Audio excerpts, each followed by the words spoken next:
You are on this very planet that Chukwokika Biama created to his glory.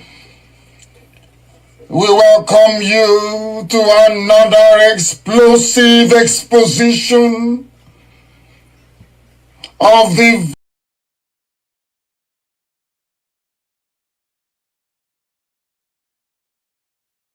you are on this very planet that Chukwokika Biama created to his glory.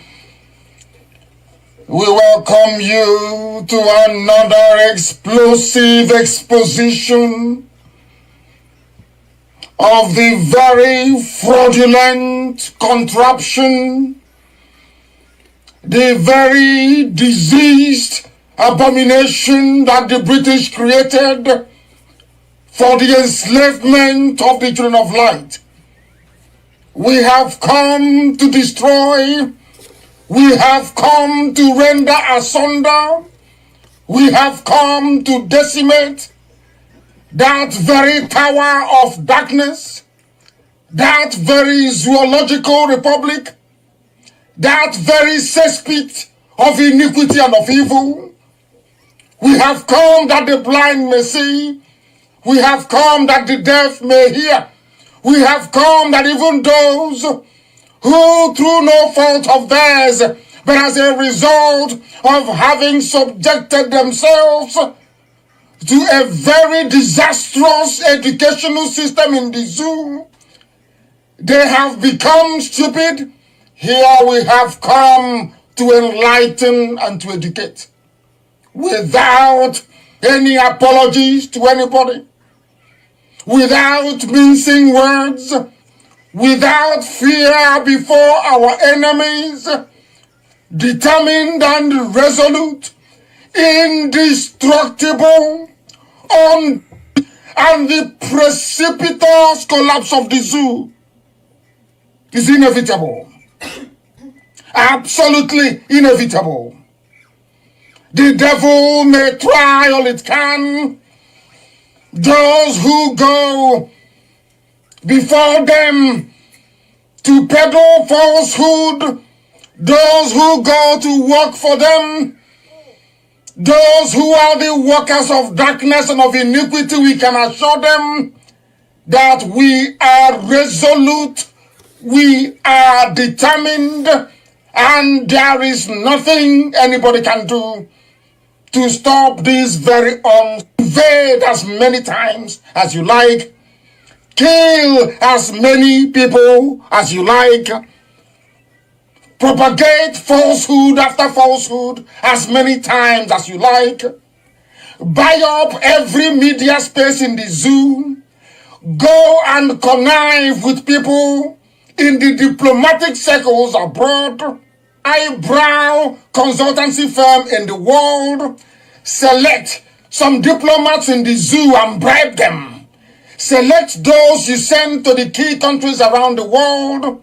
None of these things you're doing is capable of stopping us. It doesn't matter what you say. It doesn't matter what you write. It doesn't matter the type of chatter you have behind our backs. All those things you're doing is a complete and utter waste of time, because Biafra must come. There is nothing anybody can do about it. That is why we preach this gospel. That is why we propagate this very message of redemption. That is why Elohim said that Biafra will come. You will not fire a bullet, but Biafra will come.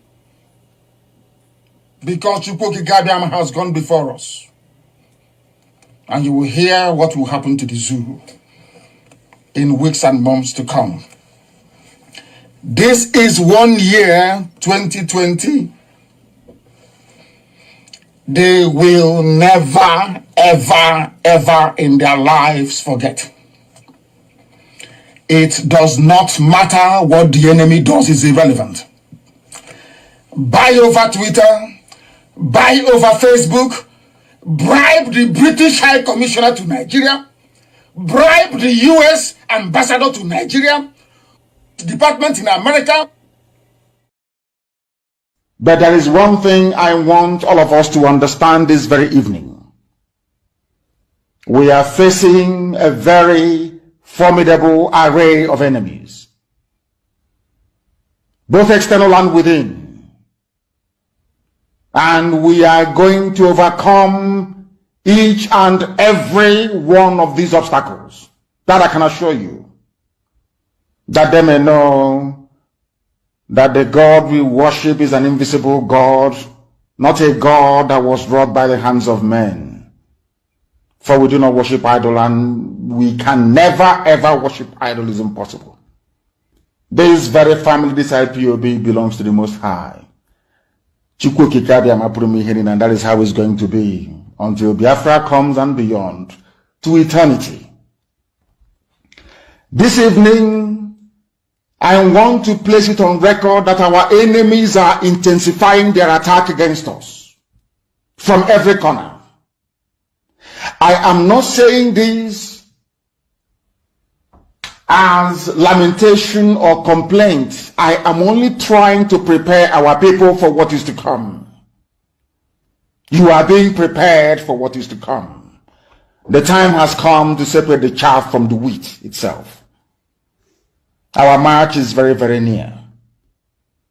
The enemies are trembling, they are quaking, they are doing all they can to try to stop us. But they have failed very woefully, and they will continue to fail. But I want to tell you that we are getting attacks from everywhere all over the world. And very soon, they will buy over some of you. They will buy some of you over. The spirit of Oba Biasika and Ifajuna are still in some of you. When the time comes, they will buy you over. I am not doing this program tonight to ask all of you to be strong. I am doing it to remind you, not that if they succeed in buying you over, you're not going to stop what we are doing. You can't. You cannot. Not in 1 trillion years. But I need you to appreciate one very simple fact. That at the end of this very race, everybody will testify that indeed Chukwuokike Abiama, the same God of Israel, of Abraham, Isaac, and Jacob, the same God of Ehiri in Aguleri, the same God of Umweri, the same God of Ora Eri, the same God of Owe Eri, the same God of Arochukwu, not to be nobody, the true God, one true God. You will know that indeed, not only is he omnipotent, that same God is the owner of this very agitation. No human being can stop it. We have enemies, and we need to be very, very careful, both within and without. Very, very careful. The next 2 weeks will be very pivotal. Next 2 weeks will be very, very important in the life, or should I say, in this very mission that we have embarked upon. The devil will do everything. And you are going to watch spectacularly how we are going to destroy and shame the enemy. That at the end, every glory and adoration will belong to God and not to man. Now let us go and tell you what is happening that some of you do not understand. I want those of you who are hardcore, those who were chosen before you were born. There were some people who were chosen before they were born to agitate for Biafra restoration. This is a message for you. Those who from their mother's womb they were born to do this very work. You must be very, very strong. Because Biafra will open the eyes of black people all over the world. Because Biafra will mean that blacks from America, blacks from the Caribbean, from Southern America, they will all flood into Africa. It will be like the time that Yeshua was born. Biafra is like a light, a beacon. They will follow it. They will say, let us go and see what is happening there. That is what these neo-colonialists do not want. They don't want Biafra to come. I am telling our people so they understand. The mountains, I didn't say one mountain, the mountains in front of us that we need to overcome. And for us to overcome it, we need to be very strong mentally, mental strength. Just like when you're doing anything in life, and it appears as if you are being buffeted from everywhere. That is the time that you no longer rely on willpower or your muscles. You go to your brain to endure and to persevere and to keep going until you overcome. That is the stage we are in right now. To make sure that our brain is in gear to confront everything the Janjaweed has to throw at us. We don't have money. Their budget is over $20 billion to fight us. They can bribe Facebook. They can buy them off. They can do anything they like. They can come to some of you and bribe you off. They can promise you what you've never had before. They can give you maybe a house in Dubai. They can promise you a vehicle. They can tell you, oh, we'll make you vice president. They can promise you anything to make sure that you're like them. But this very IPOB, this very hardcore is not going to move. And I will tell you why we can't move.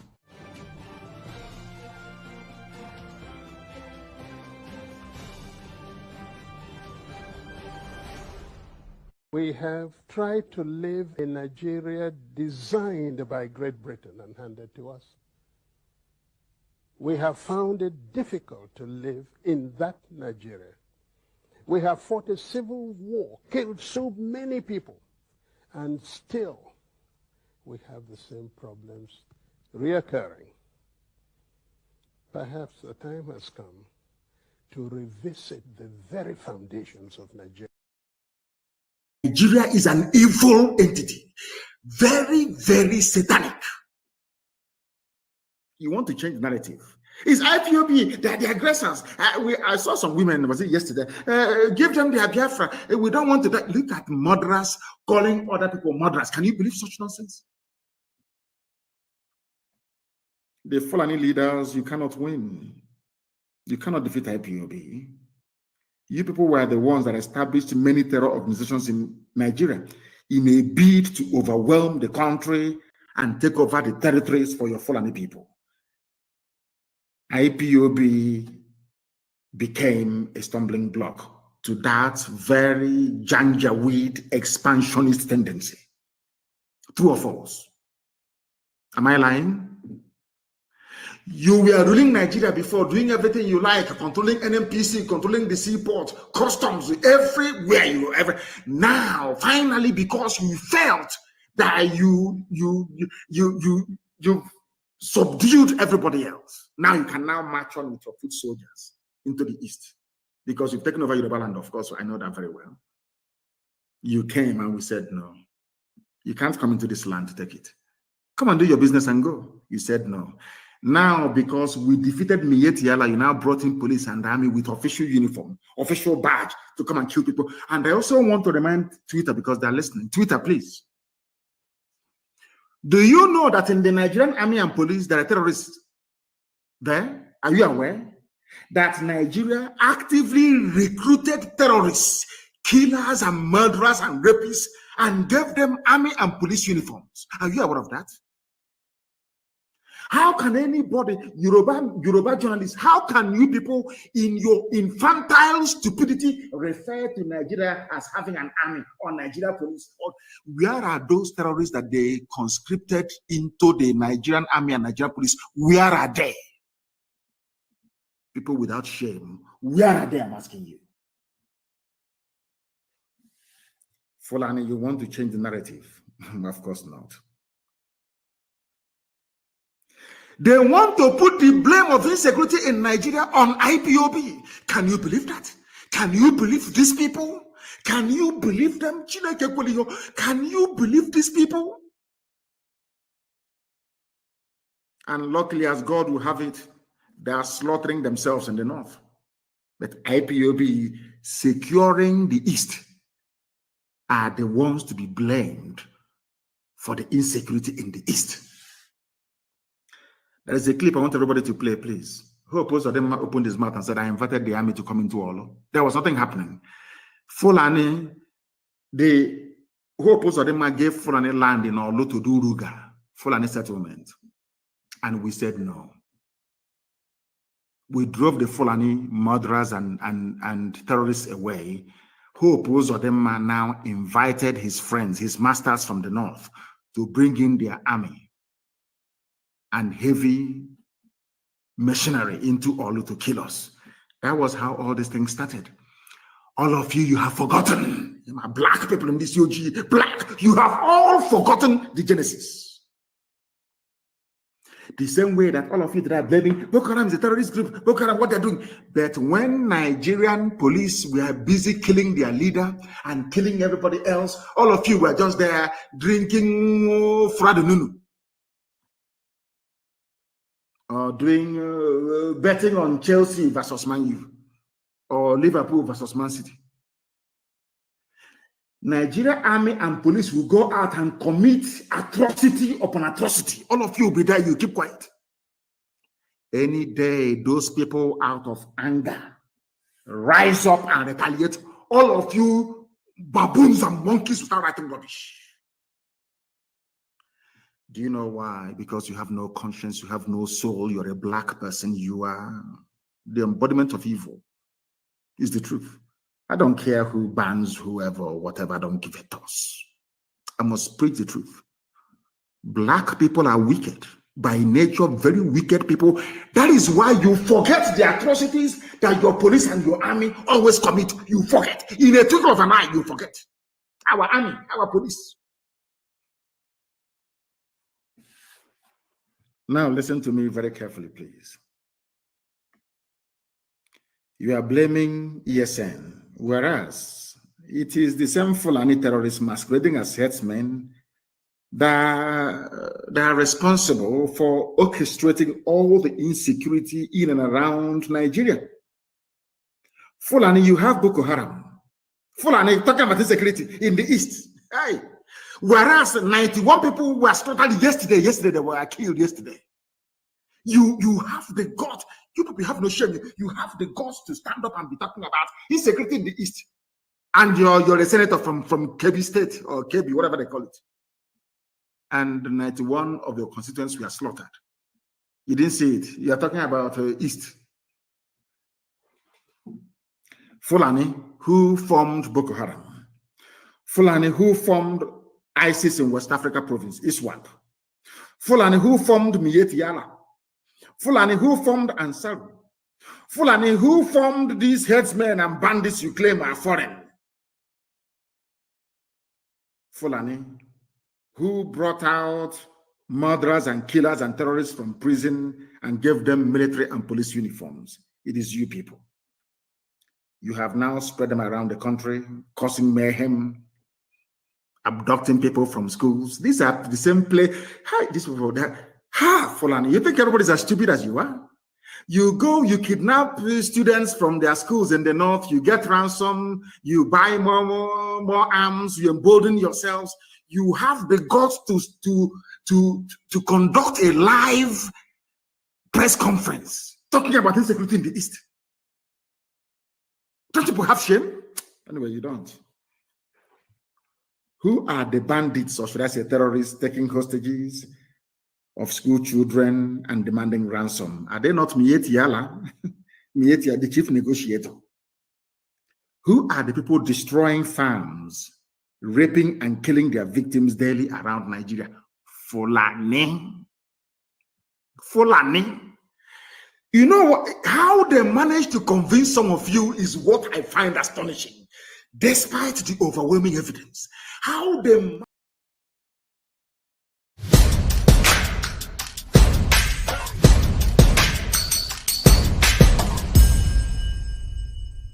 The foundation for the liberation and independence of Biafra has been laid by this government, and it is very, very strong. We build this particular foundation of the liberation on solid rock. Are you not seeing it? We are not shaking. I am standing very, very strong, making sure that I'm taking the bullet that they are firing at Biafra people, because their target is you. They believe that once they take Mazen Amdekan out of the way, they will come for all of you. That is exactly what is happening in other parts of Nigeria, because nobody is there to stand on the way for them. And they are annihilating people, killing them, sending them to IDP camp. I told them, you see this face, okay, deceive very well. To deceive you. The momentum of the Biafra liberation today have necessitated all the discussion you see. Everybody is talking. Release Mazen Amdekan. Why are they keeping him? Some of them claim that he was not fighting the way I'm fighting, but you kidnap him. Some of them are now addressing him as a gentleman. But you went and kidnapped a gentleman. They say, oh, he's more reasonable. He's not, but you kidnapped him. What were you thinking? all of them contributed money. When Mazi Nnamdi Kanu was speaking, it was their headache. They couldn't sleep every day. Oh, Mazi Nnamdi Kanu, he's destroying Ali Igbo. Oh, Mazi Nnamdi Kanu, he's doing this, he's doing that. Today, Mazi Nnamdi Kanu is no longer destroying Ali Igbo. Mazi Nnamdi Kanu is no longer causing problem. Mazi Nnamdi Kanu is no longer is the good man. Is the only man now that is very reasonable. And I have not even started. Because you see what Agaku Nigeria Igwe. Agaku Nigeria Igwe. And you know the next level is by taking all their terrorist barracks, taking all the government houses. That is the next level we will go, because it is part of the defense of our land. These places are places where the attack against our people are being planned.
ụfọdụ nọ n'ụzọ ije ha anaghị alọta ụlọ ọzọ.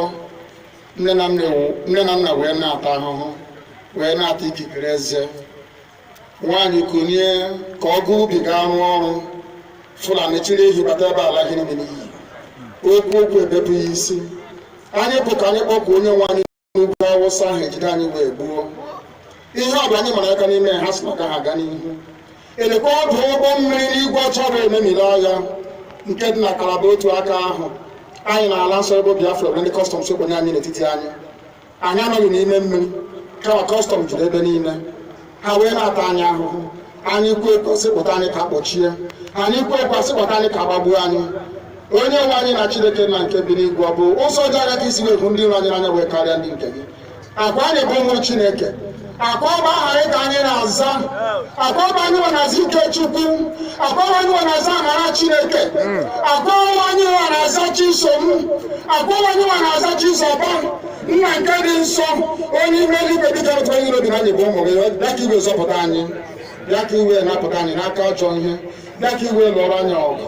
Bịa ka iwe tetu ozu. Ọ bụ ọkụ nwa mgbe mmiri na Goliath. Chineke na nke igwe wee memi na fero. Shikwa otu a mee ka fero blọgụzọ n'ihu ụmụ ndị IPOB ka o wee taa akọkọ ikwu n'ọtọ ọsọ. Ị ga na-edu anyị n'ụzọ niile nke ezi omume. Ọ bụla adịghị na anyị na-aga ndagwurugwu onyinye ọnwụ. Ọ bụ gụ nwa bụ ekekere n'igwe n'ụwa onye ọbụla kere gị nweghị mmalite nweghị ọgwụgwụ kama anyị onwe anyị bụ anọkpa ahụ ofu ụbọchị anyị ga-anwụ n'ezie kama marakwa na okwu gị na-anọgide gị mgbe ebighị ebi. Ọ bụ ya mere anyị ji were gị n'anya isi anyị wee na-asị nna nke dị nsọ bịa ka iwe gosi anyị Biafra na ndụ na-abụghị n'ọnwụ. Bịa ka iwe mee ka ebe gị na amara gị wee kpuchiri anyị ka uwe. Bịa ka iwe zọpụta ndị nke gị. Bịa ka iwe mee ka Biafra wee bịa ka anyị na-ewetụta na nsọpụrụ na ịja mma site n'aha gị onye bụ Chukwu nke abịa ma. Experience with you when I was state director in Bauchi. Most of you will remember an incident in Azari. A group of terrorists, the Boko Haram, then had invaded Azari. They were shooting in an attempt to kidnap, and the community chased them. They killed some members of the community, but the community members killed all of them. The last guy, Khalid, climbed onto a tree and was firing. The community stood, they were resilient, and they killed Khalid. Since that day, there has not been one terrorist attack in Azari. As a matter of fact, the former head of state, General Ibrahim Badamosi Babangida, said, and I quote, "If we want to stop or curb this terrorism, we shall emulate the Azari example." Tafa Balewa also happened to be a local government in Bauchi that was always in flames. And the people of Bogoro and some part of Tafa Balewa, where the Sayawas are, rose up on one occasion. They knew their terrain better, climbed onto trees and mountains. And when the invaders came, they did not only repel them, they seized their weapons. And since then, you can attest to it that you hardly hear about Tafa Balewa again. What I'm trying to say, the practical approach to mobilizing people, is that you have to get everyone involved. You do not expect the Nigerian Army, police, DSS, to protect every Nigerian or every community. It is not going to work. In the US,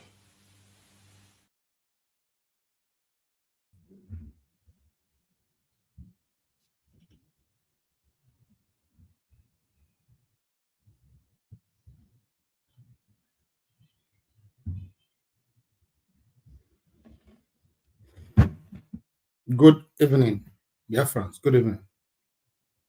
Good evening to you all, fellow Biafrans and the lovers of freedom all over the world. I welcome you this day, 7th April 2025, to this program here on this platform, IPOB Western Cape Media TV. I welcome you in the name of Chukwu Okikabema Primi Henine. As I welcome you, fellow Biafrans, I want you to welcome others, your friends, your family, your neighbors, and all lovers of freedom who reside around you.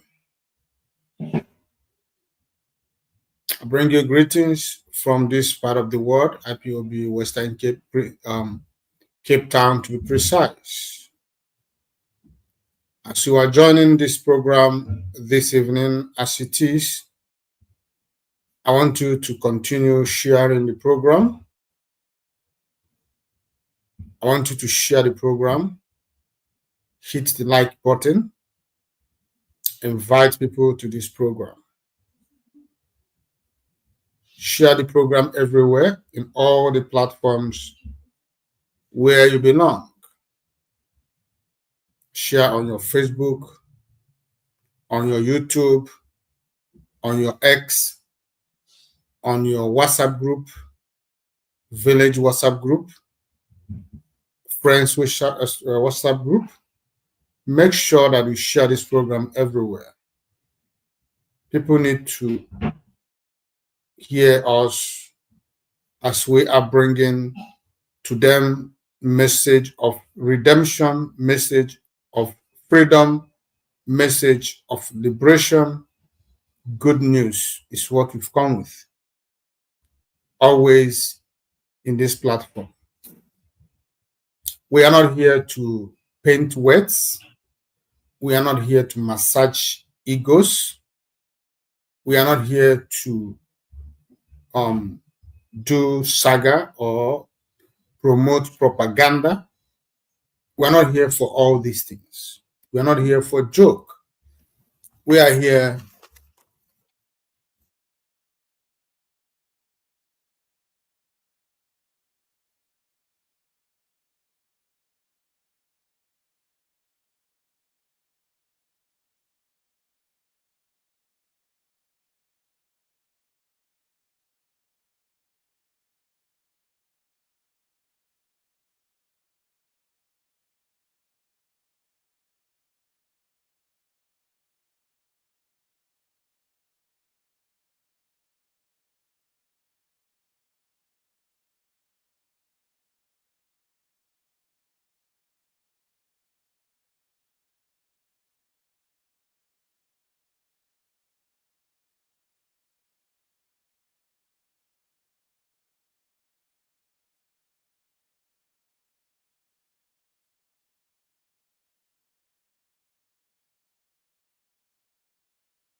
Welcome back. Sorry for the break in transmission. Welcome back. I had a network program, or should I say something similar to that. So welcome you back. Please, I want you to share the program now, because we are back. Share the program. Like,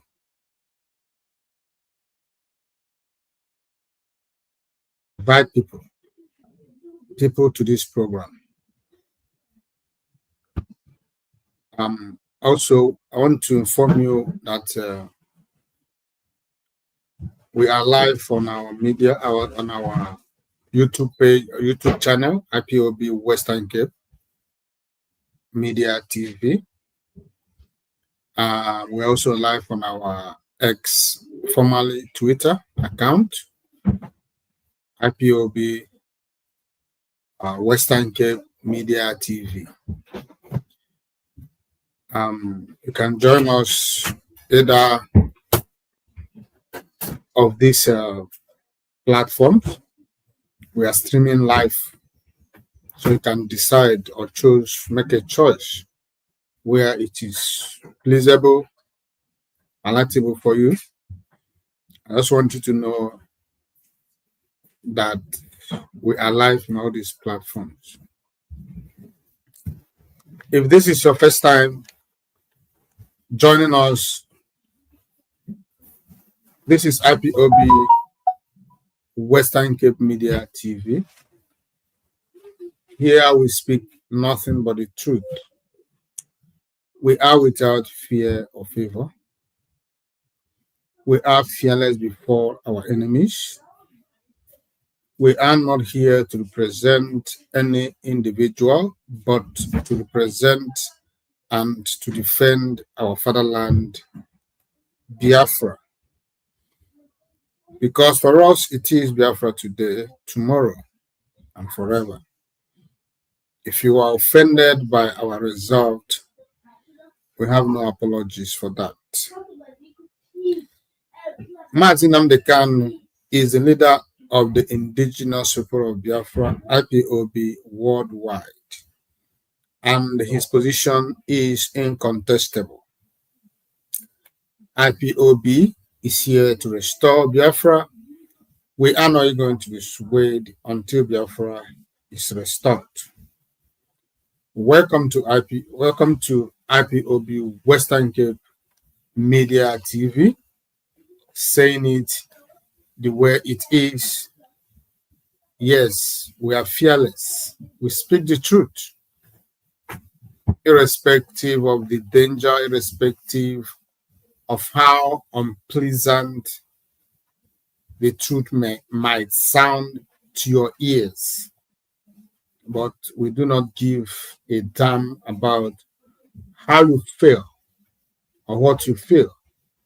The point is that we are here to say nothing but the truth, because truth remains our hallmark. That is who we are. That is our resolve.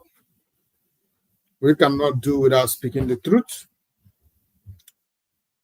We cannot deceive you by trying to make you feel good when the situation, the reality on ground is not exactly what we are saying. So in this struggle on this platform, it is our determination, it is our duty and obligation to speak the truth, irrespective of who is happy or not. So that is where you are.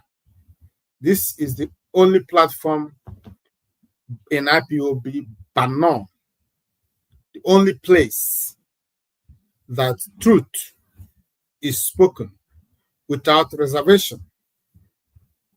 We are not here to chase clouds.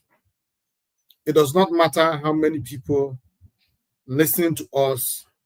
The point is that our message is penetrating.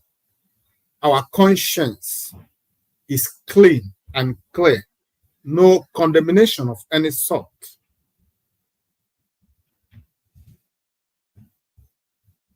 So if you find yourself here at this hour, I want you to thank your chi, knowing fully well that you are one of those lucky ones. Because it is very difficult in this struggle for Biafra today for you to find yourself in a platform as pure as this, without saga, without drama, without hate, without propaganda, without defamations and whatnot. So you are here to receive it exactly the way it is. You are here to hear the gospel of truth. You are here to receive the truth and nothing but the truth. So I welcome you this glorious evening to this program. I thank you for being part of the program. Like I always say, we do not take your presence for granted. We do not take your support for granted. We acknowledge you. We thank you. As Mazi Nnamdi Kanu said, whatever you know you can do for Biafra to be restored, do it. Your presence here is part of those things you can do for Biafra to be restored. Because as you are here, you have shared this program. I know you have also liked the program. That is your own contribution to the propagation of the gospel of truth. That is your own contribution. And it is duly acknowledged by the Spirit of Biafra. So I thank you for being part of this program this evening. And I believe that whatever we are going to say this evening will be part of things that will make you more determined, more resolute to continue on the path of freedom. There is nothing as sweet as freedom. There is nothing as important as freedom.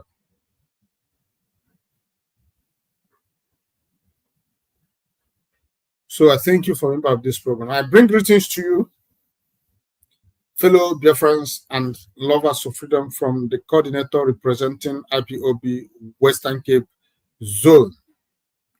My coordinator, a man that I respect, a man that I value so much in this struggle, Mazi Innocent. Mazi Innocent is the IPOB Western Cape representative. He is the man representing Mazi Nnamdi Kanu. He is a man who is doing everything within his strength. Within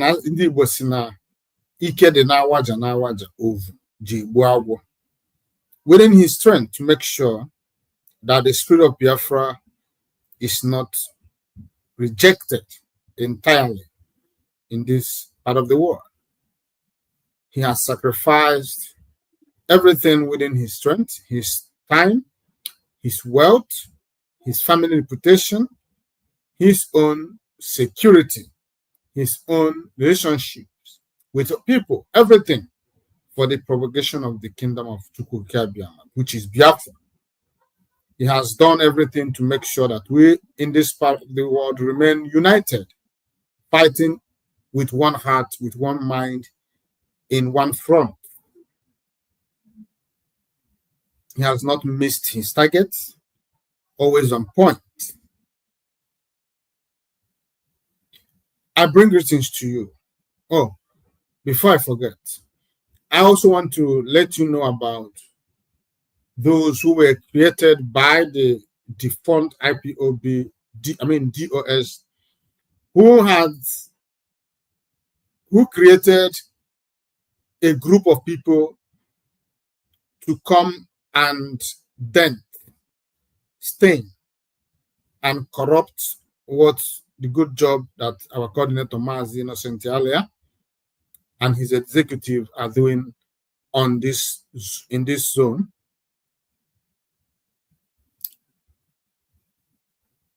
I want you to know that whenever you come across these people, you must not be deceived by them. Do not allow yourself to be deceived by the people who has nothing to do with what we are doing. They have never been part of us. You cannot fight this battle in the name of IPOB without you being whiter than white, whiter than snow. You cannot fight with IPOB to liberate our people when you are not truthful. You cannot be part of IPOB when you do not obey and respect and follow the directives and dictates of IPOB Code of Conduct. IPOB Code of Conduct is the highest standard for every IPOB family member. There are ways we do things in IPOB. It must be followed to the letter without skipping or underrating anything that was written in IPOB Code of Conduct. So therefore, I say that if you come across those people, the first thing you must know is who they are, the names they are called. If that name does not sound innocent earlier, I want you to know you are not in the right place. So the best thing for you is to leave that gathering, leave that person. He's a deceiver, he is a scammer, he is a criminal, he is a thief. Don't fall victims. Make sure that you stay clear so they do not contaminate you. They are contaminated by the virtue of the oath they took. They have been contaminated. You must know this. I bring greetings to you from the executive of IPOB Western Cape Zone. I want you to know that behind every strong and successful leader, there is strong and successful executive. That our Mazi Innocent earlier is thriving in his leadership style is because of the manner of people he has, or rather that was selected to work with him. Those are the executive. They are working assiduously as directed or dictated by the IPOB Code of Conduct, making sure that the struggle never dies on this part of the world. The executive of IPOB Western Cape are men of timber and caliber. They are men of substance. So they are those who make sure that irrespective of the challenges, irrespective of the struggle we may find ourselves in, that they stand strongly behind their leader. And today, everybody can attest to that IPOB Western Cape is the strongest of all units, of all zones in the whole world, as long as IPOB is concerned. I bring greetings from the IPOB Western Cape Zone family members. Everyone sending their greetings. So I thank you for joining. I am Mazi Onyebuchi. I am your host. By the special grace of Chukwu Okike Abiyama Promihenine, I am the Parklands Unit Coordinator. I am a Biafran. I believe in Biafra. My blood is Biafra. The only thing that gives me joy is that I am a Biafran. Though we are not living in Biafra, but I am fulfilled that I am a citizen of Biafra.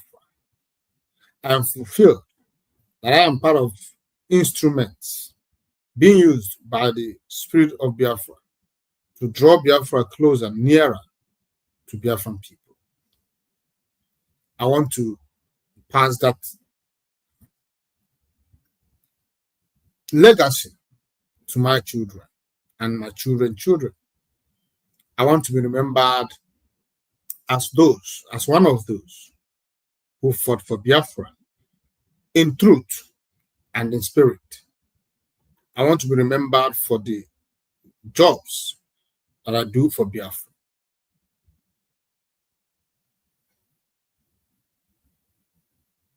I say to you this evening, fellow Biafrans, good morning, good afternoon, good evening, and good night. To some of you, depends where you are watching us from this evening. I'm happy that we have seated to listen to us this evening.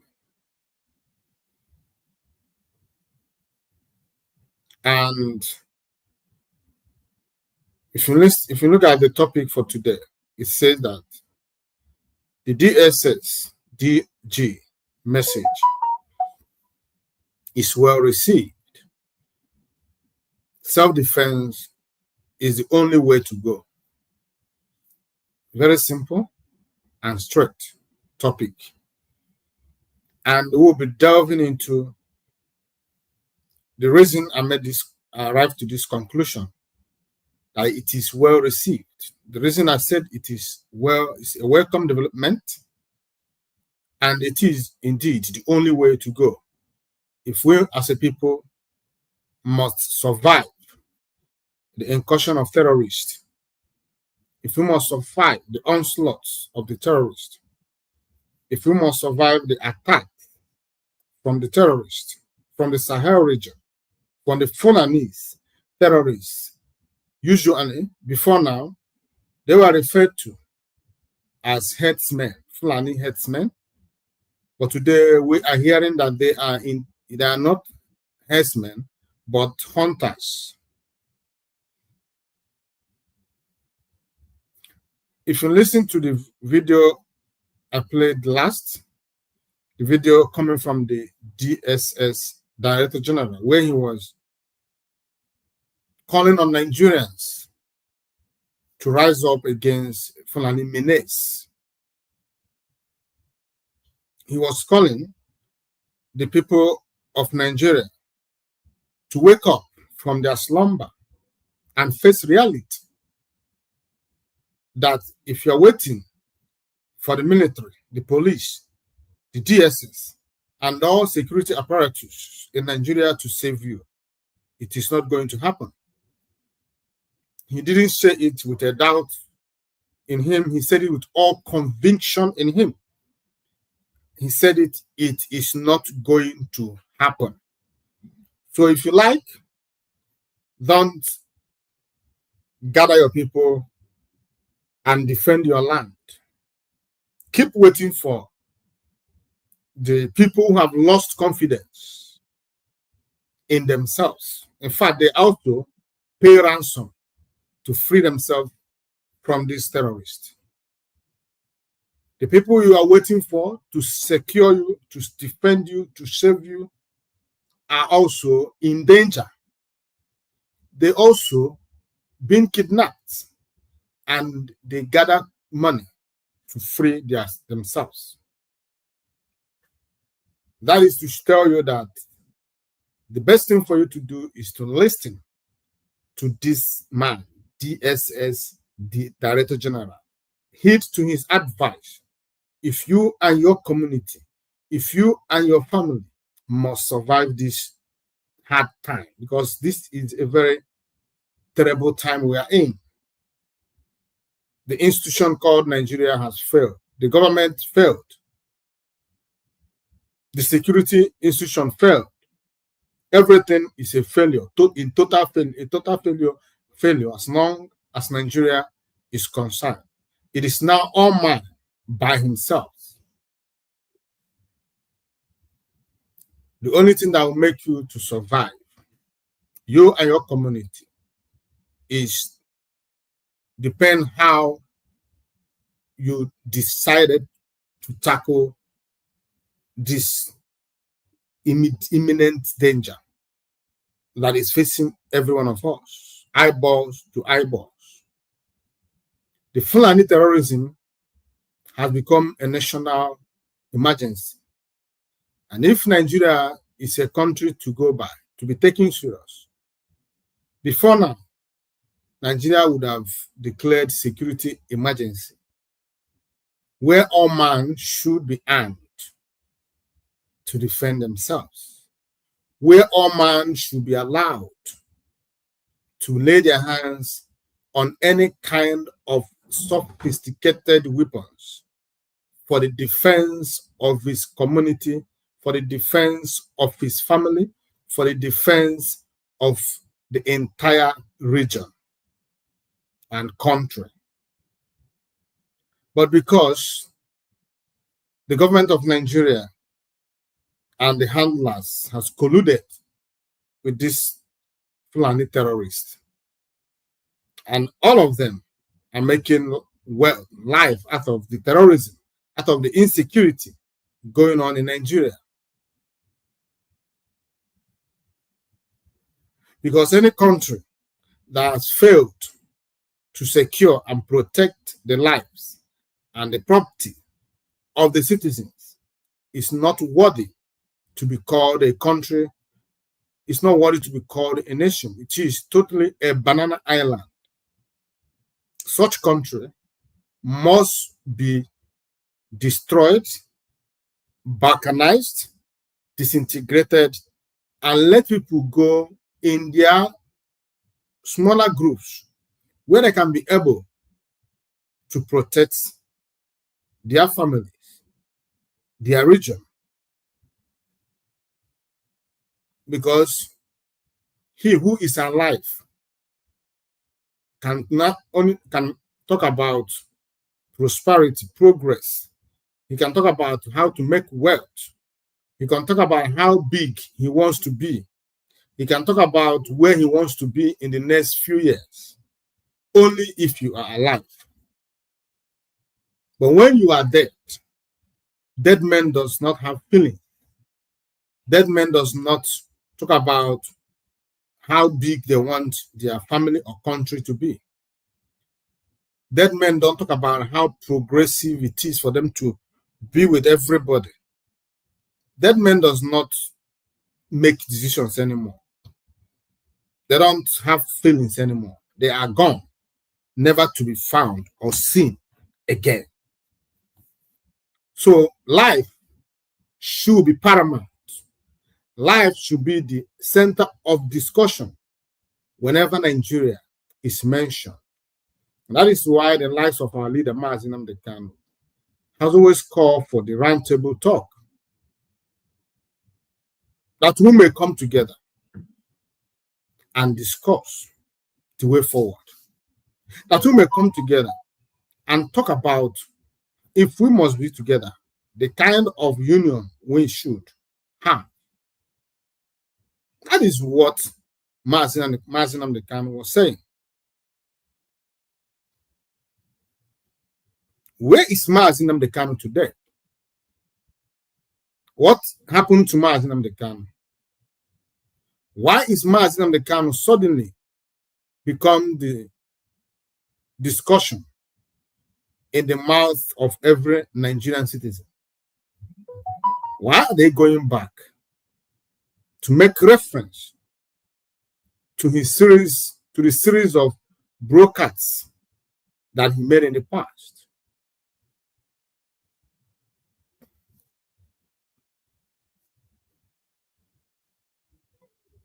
a minute. Let me find this video again.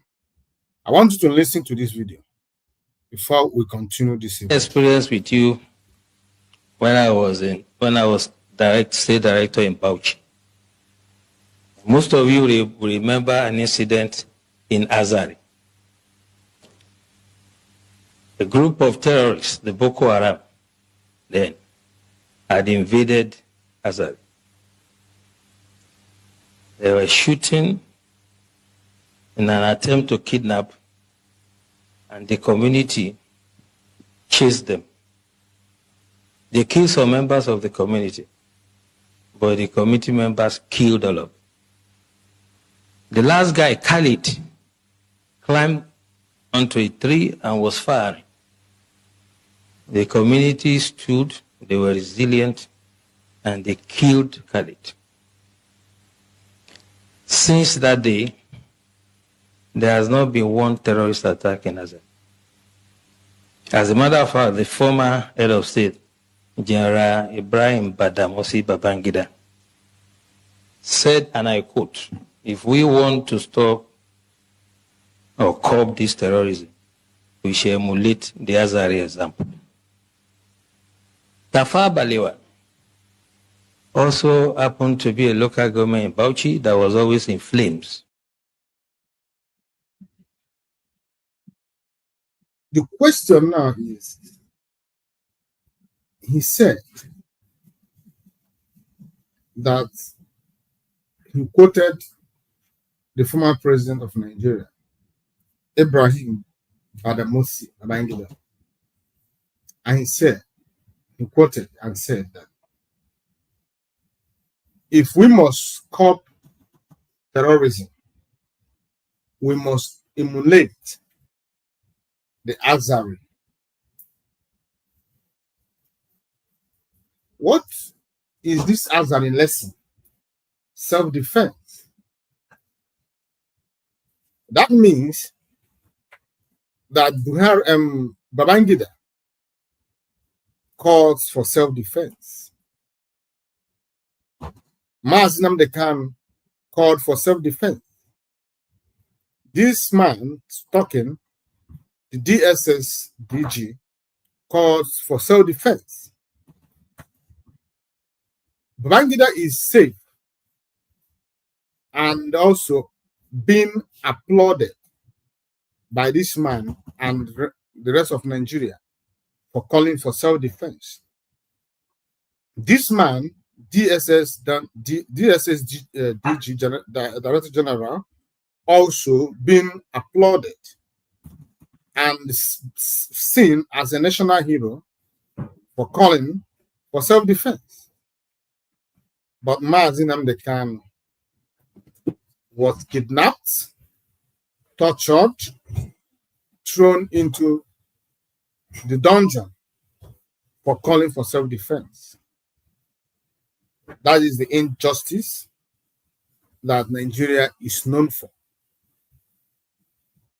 Because Babangida is from the north. He's part of those who own Nigeria.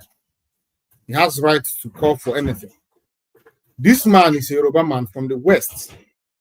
He's part of those, they are part of those who rules Nigeria, who determines, who made choices, who made laws, who determines who lives and who dies.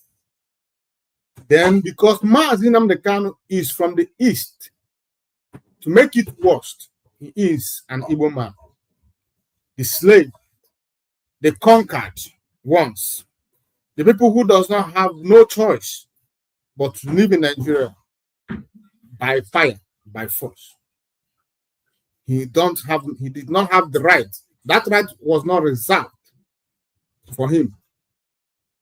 It is only good for him to keep silence, watch, and swallow everything that was given to him without complaint. That was why immediately that Mazi Nnamdi Kanu started to speak, started to burst, expose, started to wake up the consciousness of Nigerians to the imminent danger that is about to hit them. Years before Nigeria felt it, he called, he screamed, he shouted, he did series of expositions calling on Nigerians. This is the danger, which I played part of that, the call, why before I started this program. Instead of Nigerians to listen to Mazi Nnamdi Kanu and hear him out, they rather chose to persecute him.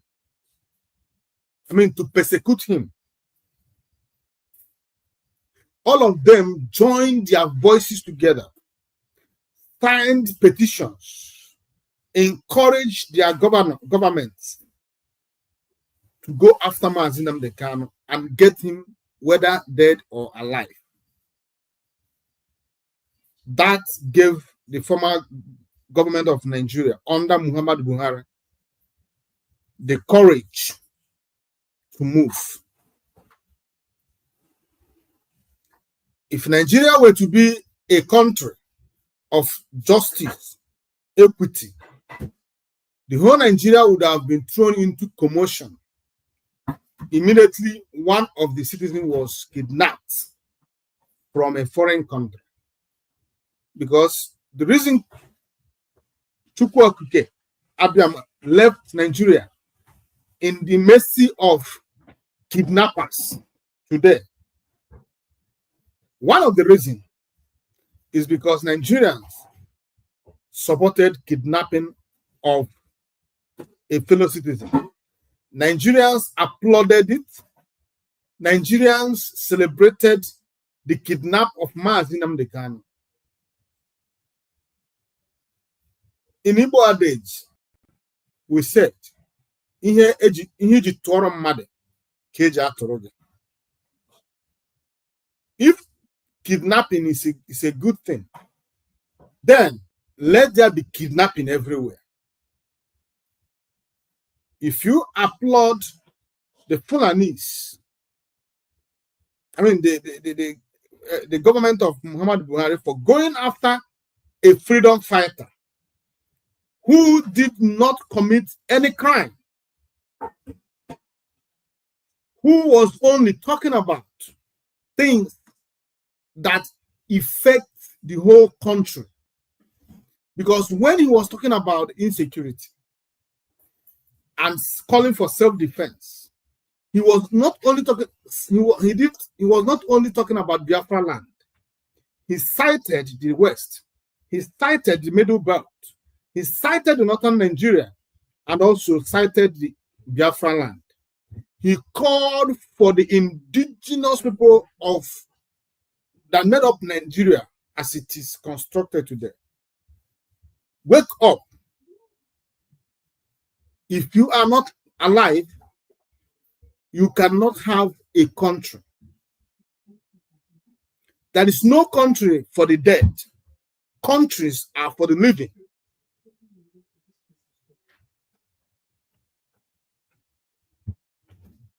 Instead of Nigerians to wake up and condemn their government for going after a man who did not commit no crime, they applauded, they celebrated. Today,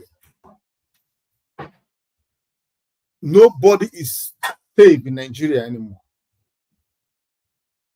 The nature has opened the floodgate of kidnapping, where no citizen is safe, not even the government, not even those in the military, even their commanders, their major generals fall victims of kidnapping. Some of them come out alive. Some of them could not make it alive.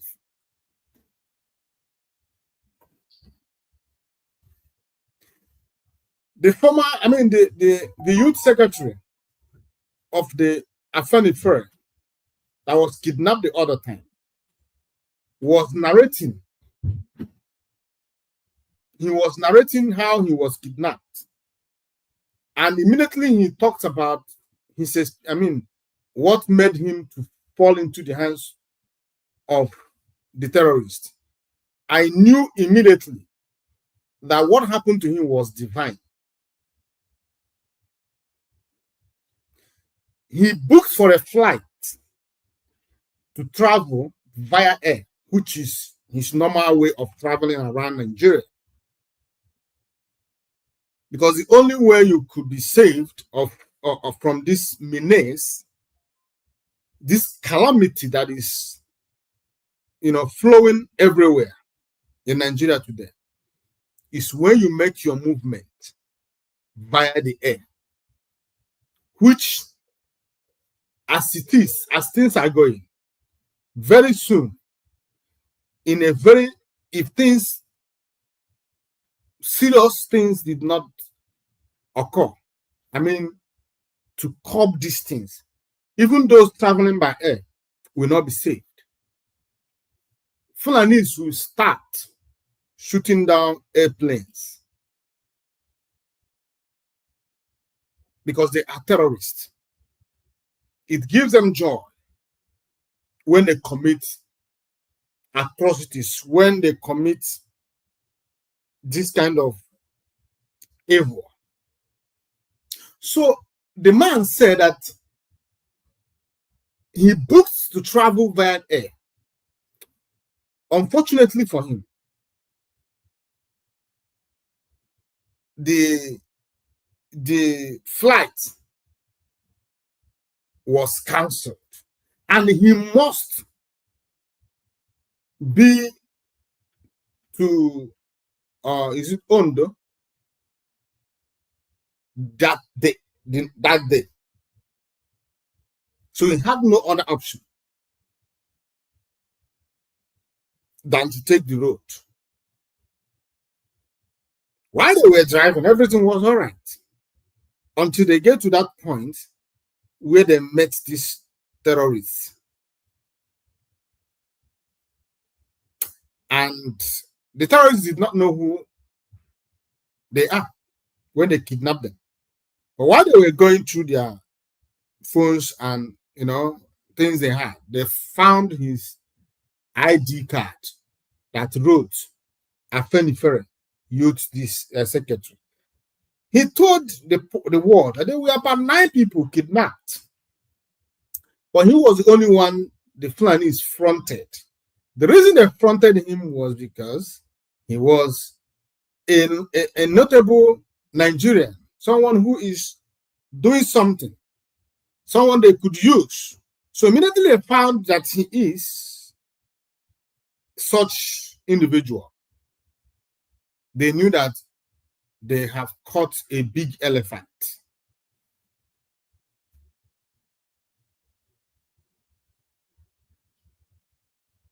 That man talks about how the Fulanis took them through the bush, through the deep forest, that they walked 24 hours non-stop, going deeper and deeper into the forest.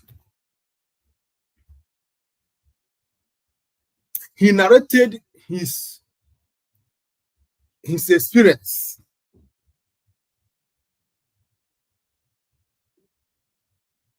Today, he's one of those speaking out, calling the leaders of Yorubas, calling them to do something. He called his brother and the president of Nigeria, Tinubu, to do something. He regretted the death of the former governor of Akeri or something like that. That if that man was alive, that something that is happening today, Yoruba land would not be happening, which is a lie. That man was there when the Fulanis infiltrated the whole Yoruba forest, Yoruba land. That man was there when the terrorists circled Yoruba land. If you listen to Mazi Kanu was talking about the infiltration of these terrorists into Yoruba land. That governor was still alive.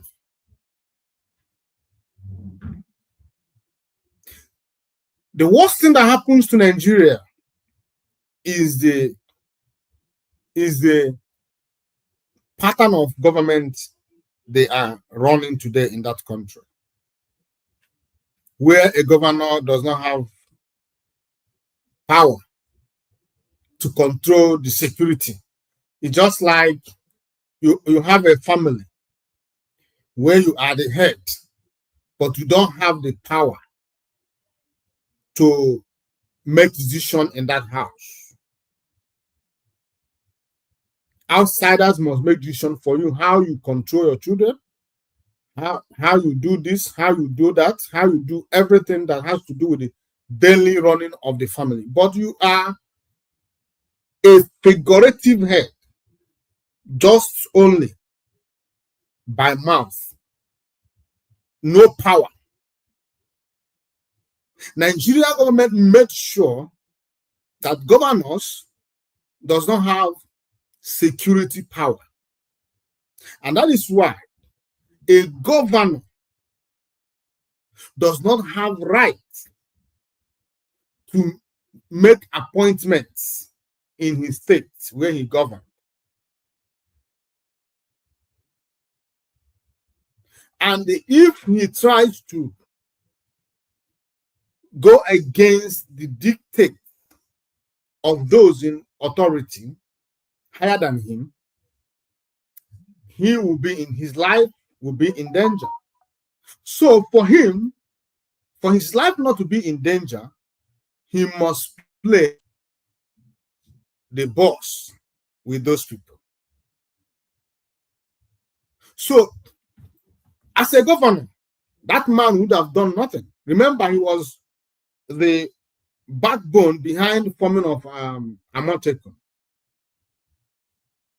But after forming Amotekun, there was no power given to Amotekun.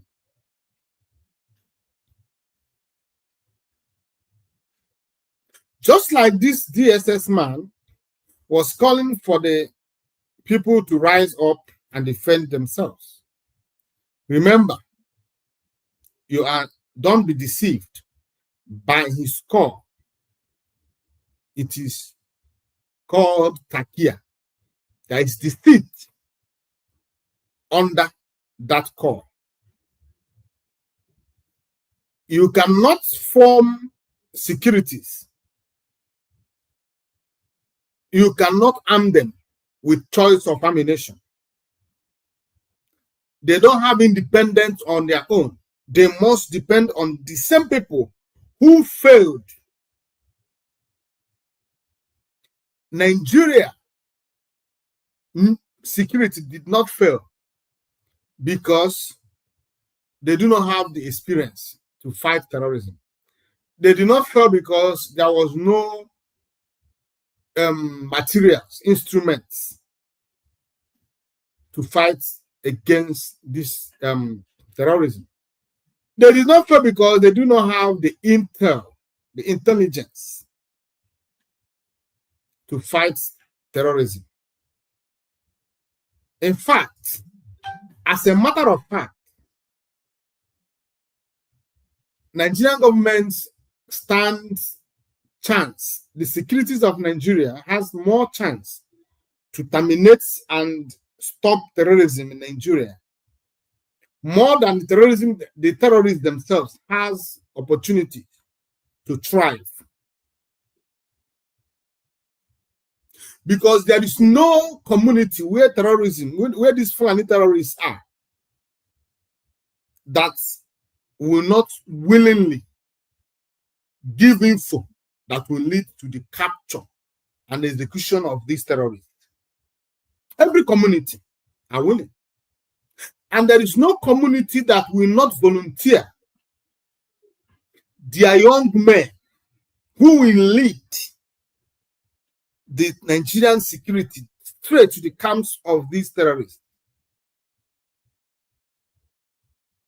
But the truth is that Nigerian government colluded. They benefit.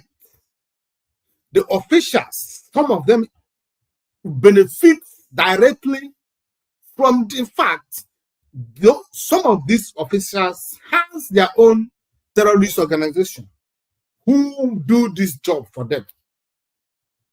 So immediately you involve yourself, automatically you have endangered your life. Your life is in danger.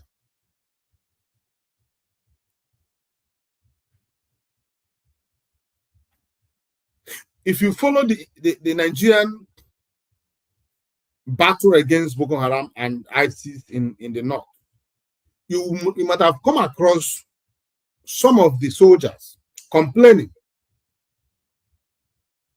how those in their midst, some of those in their midst are Boko Haram informants.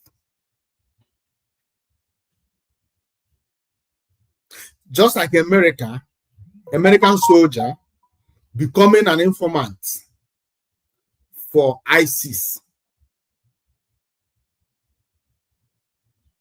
Is that possible? It's not possible.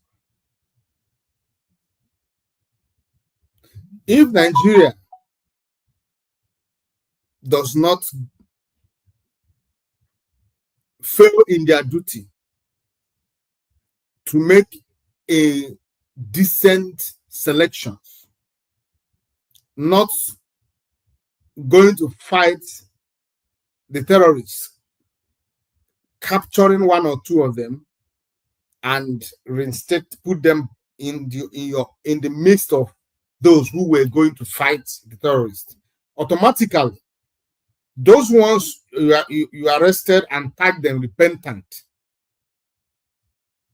will be a big problem. They will end up causing the destruction of the real and true security men.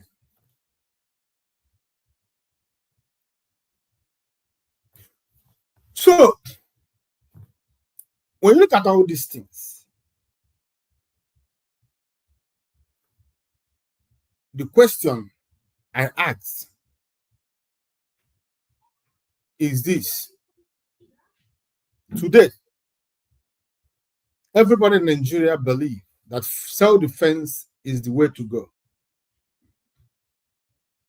Not one of the ways to go, but the only way to go is self-defense.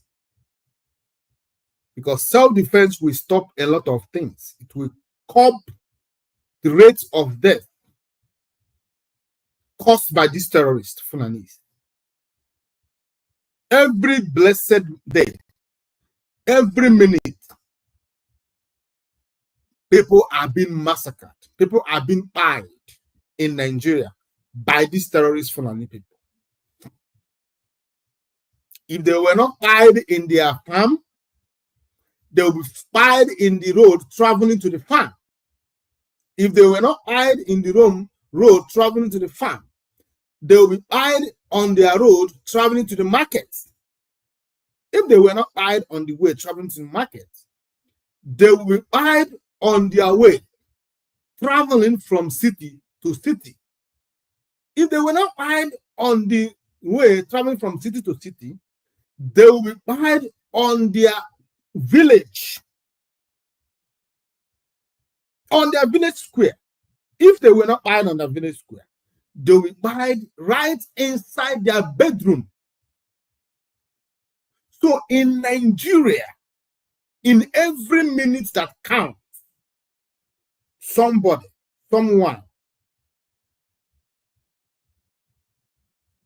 lost his life or her life in the hands of the terrorists.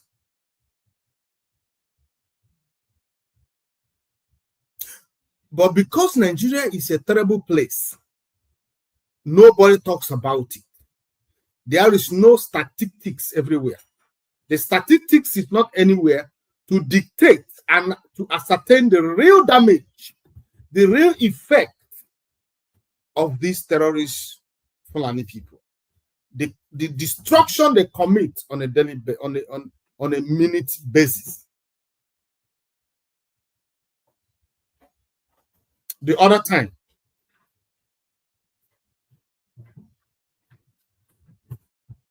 it was all over the social media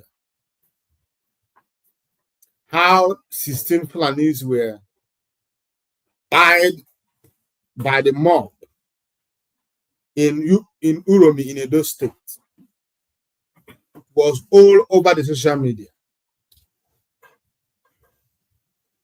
Suddenly, the same terrorist Fulani people became the citizens, law-abiding citizens, who were nothing but hunters. The reason they did not say, oh, it was the herdsmen, is because already Nigerians they have begun to see all those herdsmen as the terrorists and the problem that every Nigerian has. So they don't want to say they are Fulani herdsmen who were, they automatically gave them the name hunters.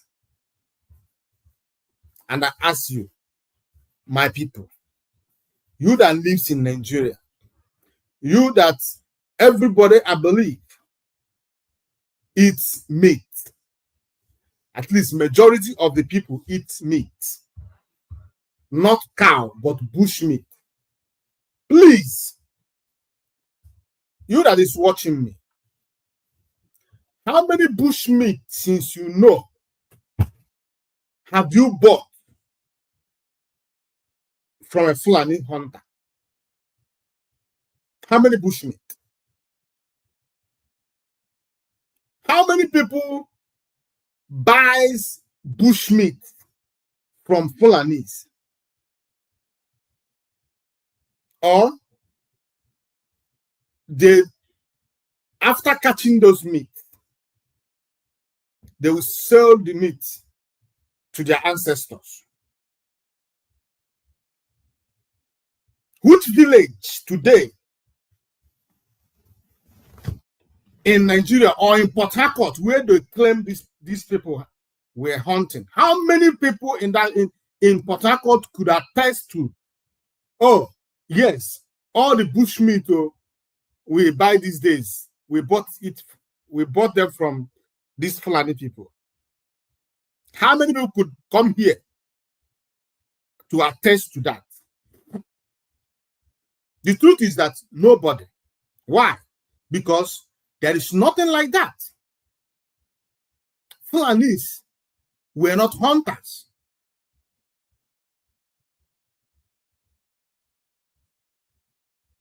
They were not hunters, they were herders.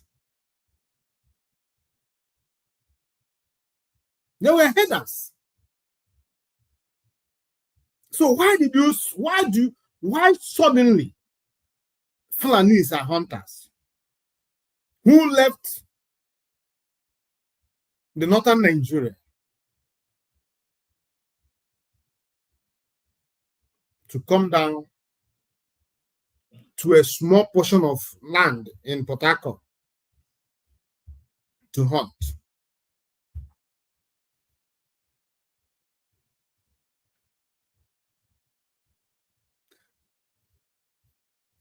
Now, let me show you.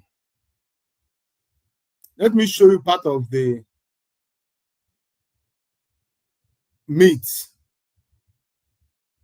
Part of those meats. When I talk about Fulanis going to hunt or being hunters, let me show you the meat.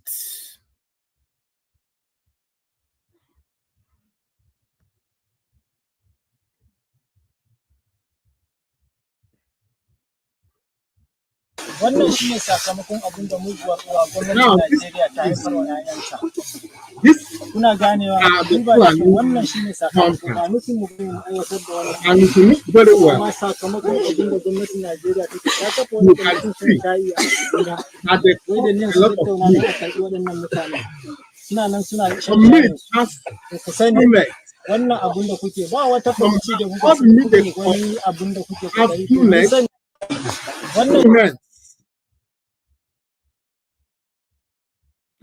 wannan shi ne sakamakon abin da muguwar uwa gwamnatin Najeriya ta haifar wa 'ya'yanta. Kuna ganewa, duba da kyau, wannan shi ne sakamako ba nufin mu aiwatar da wannan. Amma sakamakon abin da gwamnatin Najeriya take ta kafa wani kwamitin shan shayi a Kaduna. Su tattauna don a karɓi waɗannan mutane. Suna nan suna shan shayin su. Ku sani wannan abun da kuke ba wata kwamiti da kuke wani abun da kuke kokari to mun sani wannan court here look exactly like wannan shine sakamakon abun da muguwar uwa gwamnatin Najeriya ta haifar da 'ya'yanta. Kuna ganewa, duba da kyau, wannan shine sakamako ba nufin mu gani mu aiwatar da wannan. Amma sakamakon abin da gwamnatin Najeriya ta kafa wani kwamitin shan shayi a Kaduna. Wai da niyan su tattauna don a karɓi waɗannan mutane. Suna nan suna shan shayin su. Ku sani wannan abun da kuke ba wata kwamiti da kuke wani abun da kuke kokari to mun sani wannan. This is exactly what the kind of animals that these Fulani hunters hunt. They are human hunters. Because when they were addressed as hunters, what people did not ask was what manner of hunters, what do they hunt? Because in Nigeria, we have different types of hunters. We have those who hunt animals. We have those who hunt humans. So if you say that they are hunters, what manner of hunters are they? Are they those who hunt the antelopes, the squirrels, the elephants, and other animals? Or are they those who hunt Okechukwu, Ishiak, Oluwale? What manner of animal is the target of these hunters? That is the question that Nigerians were not asking. Don't doubt it. They are truly hunters. Indeed. The only confusion here is we should be given explanation what manner of hunters they are, what kind of animal they hunt. Are they hunters, human hunters, or are they animal hunters? That is one of the questions that no Nigeria was asking. And through the video I played, they are human hunters. And they were showing, trying to sell, because when you go to hunt, if you catch animals, you bring them, you price them, you sell them, because you cannot eat all the animals you hunt. You may even not eating even one. But you hunt them for financial purposes, for financial gain, to sell them, to exchange them with money. So now they were busy sampling their own catch in a bid to attract financial gain. Before these women and children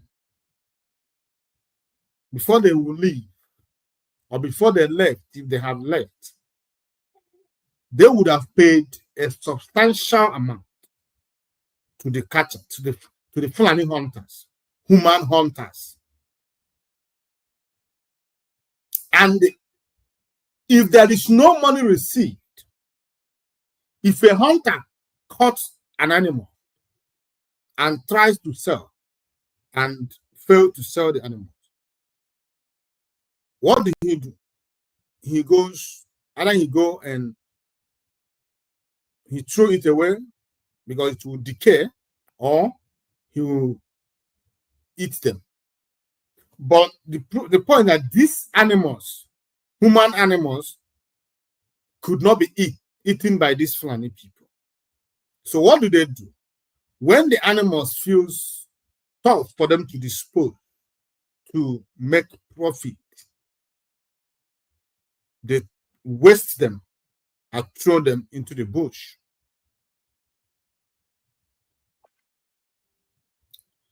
Let me show you another hunters in action. Let me show you another hunters in action.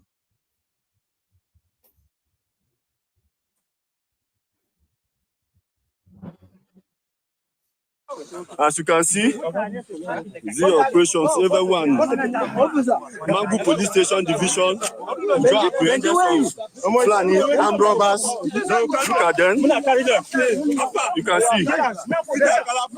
See their color. You see them. Look at their dead bodies. Shift. Look at their dead bodies. Look at their dead bodies. Turn this one face. Turn this one face. See the one. Turn this one. Turn this one. Turn this one. Mona, turn this one. I salute you. Turn her. Move after. Let's go. Carry them to go. Yes, look at them. Carry them to go. Look at them. With the help of the youth, you can see everybody join hands together and we work at them. Yes. Yes. Yes. Look there. You can see the help of the youth. Look at the youth in Mangu here. Yes. Joy everywhere. Joy everywhere. So every other places, all the youth join hands together to make sure that all those kind of people will be apprehended. Yes. Their days are numbered. Their days are numbered.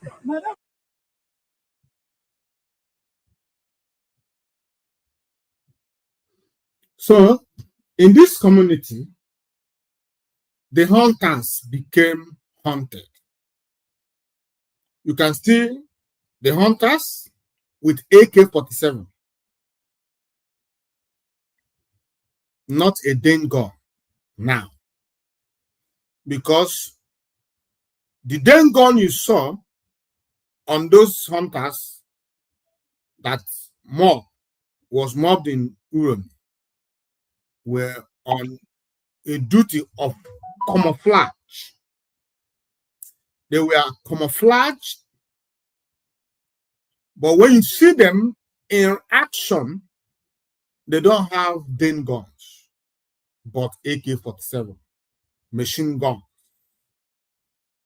So unfortunately for these hunters, they failed on their mission, and automatically the hunter became hunted. On the process, 2 hunters were disarmed by the animals, human animals. The rest ran away. They were neutralized, and their AK-47 confiscated.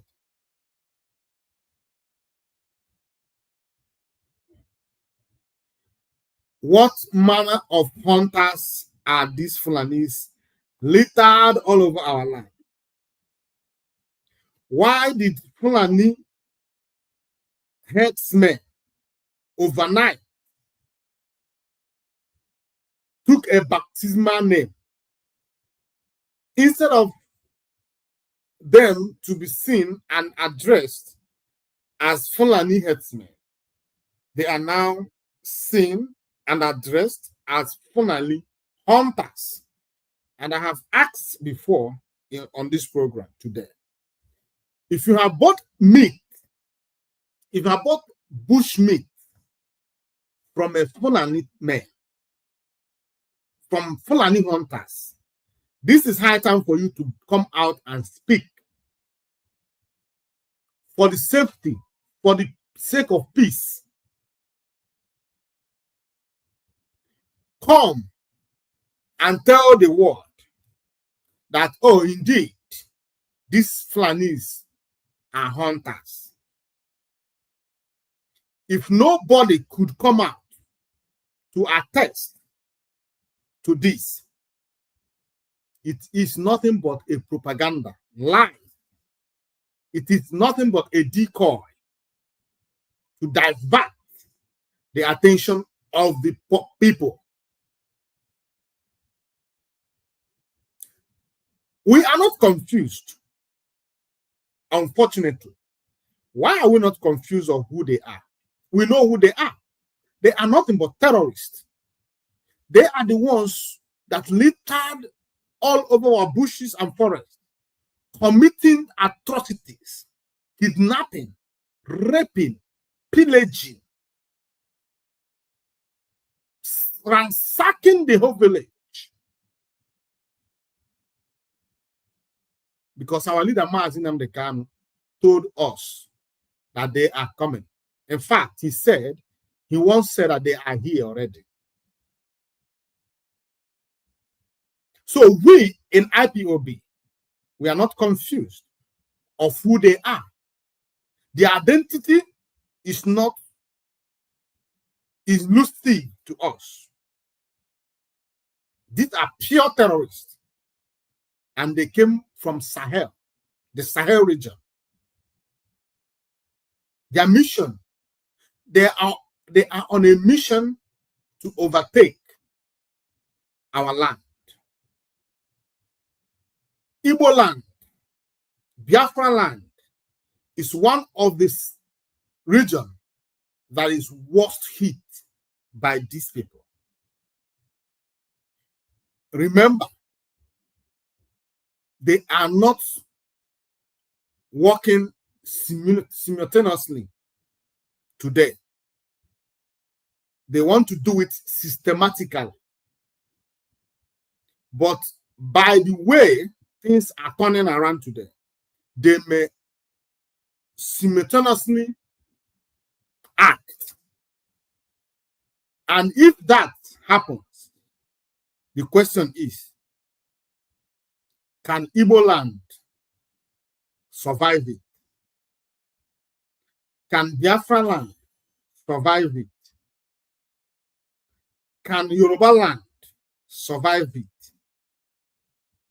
If these people should act, if a signal should be given to them to act at once,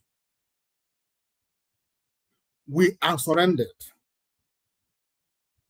We have left our weak mothers and our weak fathers, our daughters, our sisters, and run away. Some people staying in the city, they do not travel to the village anymore. When you ask them, why don't you go to the village? He comes out to tell you, oh, the insecurity, they're going to kidnap him, they're going to do this, it's not safe anymore. But whenever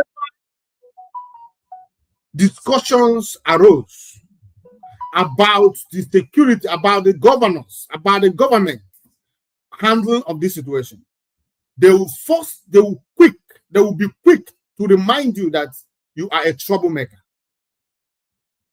That was how they all ganged up against Mazi Nnamdi Kanu, ganged up against Mazi Simon Ekpa. They called Mazi Nnamdi Kanu terrorist.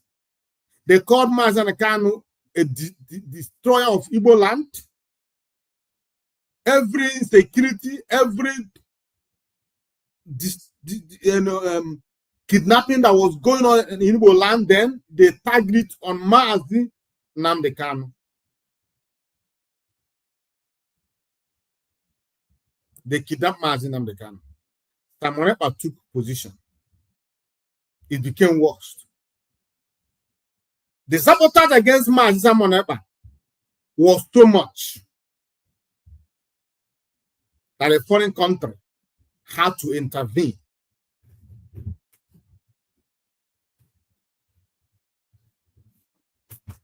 They knew that Mazi Simon Ekpa was not ready to leave his Finland base. So they knew that they could not attack him, assassinate him, or do otherwise in Finland. They waited for him.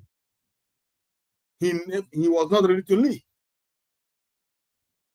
They recruited their agents. Most of these people crying foul today were in the forefront, calling for Simon Ekpa a terrorist. Some of them, before Simon Ekpa came to the picture, could not travel to their villages because of insecurity. Some of them could not spend a night in their village because of insecurity. That was before Simon Ekpa came to picture. Immediately Simon Ekpa came to picture. In their bid to defend those stooges, those puppets they call governors.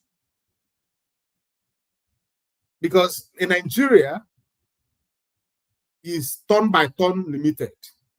When it is your turn to chop, to loot, you don't want anything to distract you. Anything that will come as a means of distraction, you can be able to end it. Are you surprised that the likes of Hope Uzodinma, who has caused the demise, the untimely death of thousands and thousands and thousands of Imo youths, are you surprised that he has staunch supporters? The same youths. The same youths he unalived are the same youths that support him. The same youths are willing to turn monsters overnight for Hope Uzodinma because of few naira, maybe 2 million naira, 5 million naira. Because of such little money, he's willing to destroy anybody who constitute as a threat to Hope Uzodinma. Are you surprised?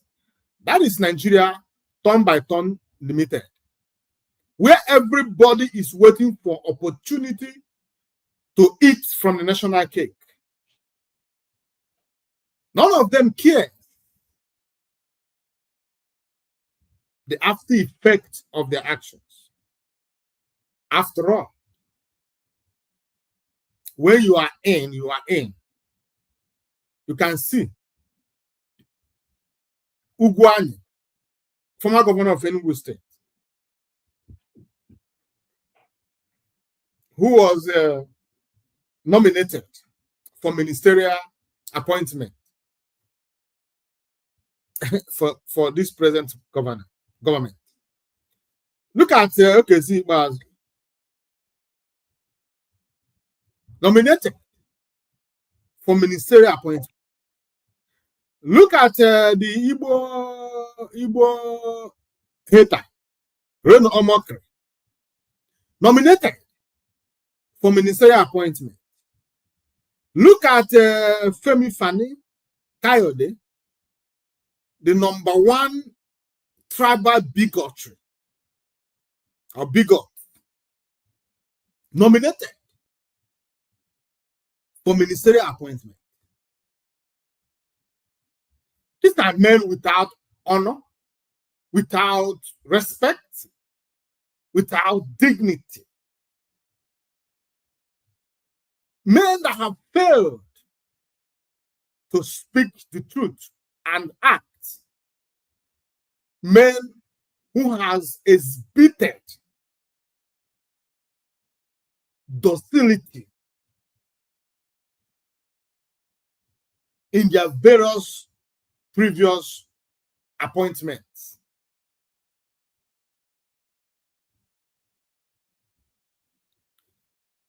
When you are in, you are in. There's no other way.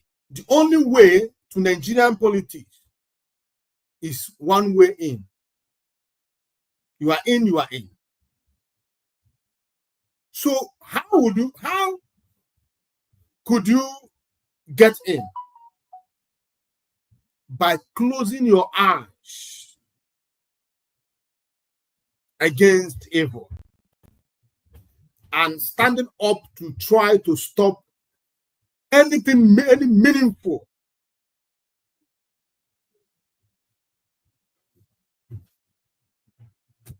tactics by the men of goodwill. Immediately you are seen as a total, as embodiment of evil. You are accepted to the fold. Otherwise, what can Ugwani offer as a minister?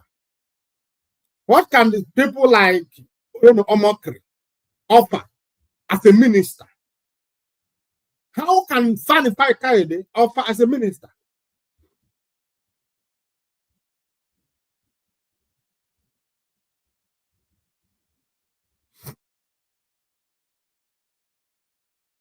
How do you expect a country where evil is rewarded? What do you expect from such country?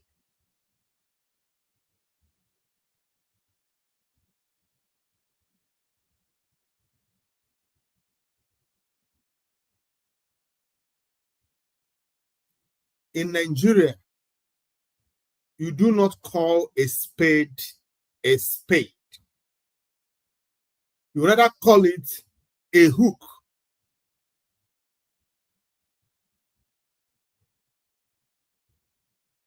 If you want to succeed, everybody in Nigeria is fake. Everything in Nigeria is fake. The food, the drink, the clothing, the road, the cars, everything you see is fake.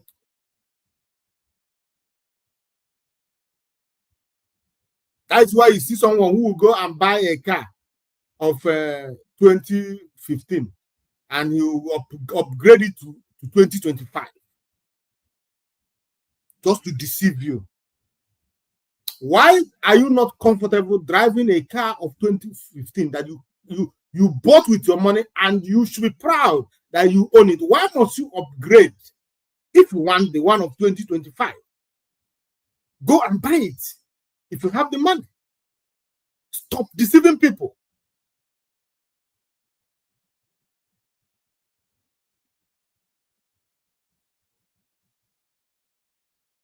So, Mazi Nnamdi Kanu has no business where he is today. That is the truth. Because if it is to go by, then Ibrahim Babangida must be in jail. DSS Director General must be in jail for calling for self-defense. What you saw those youth did, who came out from, if you saw that video I played now, what motivated these youth? Because Babangida called for self-defense. Because the DSS Director General called for self-defense. That gave them the courage and motivation to rise up, to defend themselves. So what is Mazi Nnamdi Kanu doing, or still doing, in DSS dungeon? Because his crime was calling for self-defense, calling the Biafrans to rise up and defend themselves against terrorists.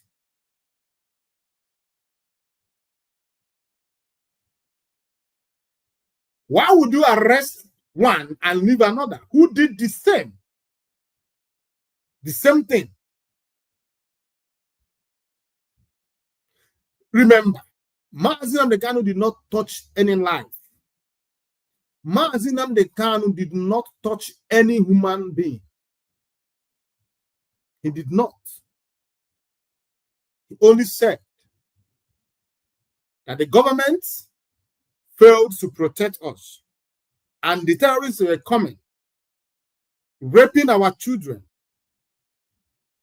Our mothers in the farm are not safe. Our aged fathers were buried. Our children are being kidnapped.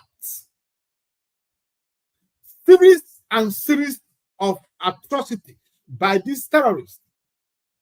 And just like in Enugu State today, where Fulani people has chased out more than 63 communities, and some of them, their families occupied.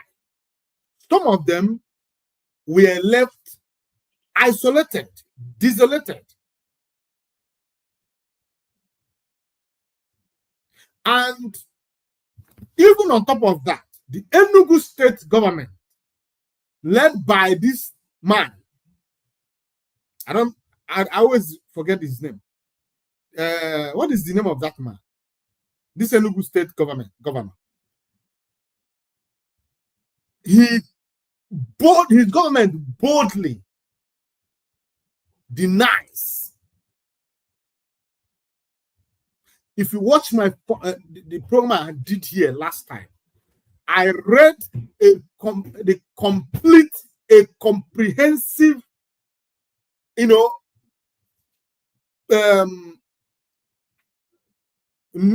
breaking news by Sahara Reporter, where the horses themselves were speaking, like they would say, from the horse's mouth. People from these villages were saying that they have been chased out of their villages. Some of them were staying in RDP camp in Enugu. Some of them were staying with their relatives in other villages. They said that those who mustered the courage to return, on their returning, they saw that people have occupied their homes. And when they inquire, it was a Fulanese family. But Enugu state government denied it. Apparently because they knew what they were gaining. They have agreement.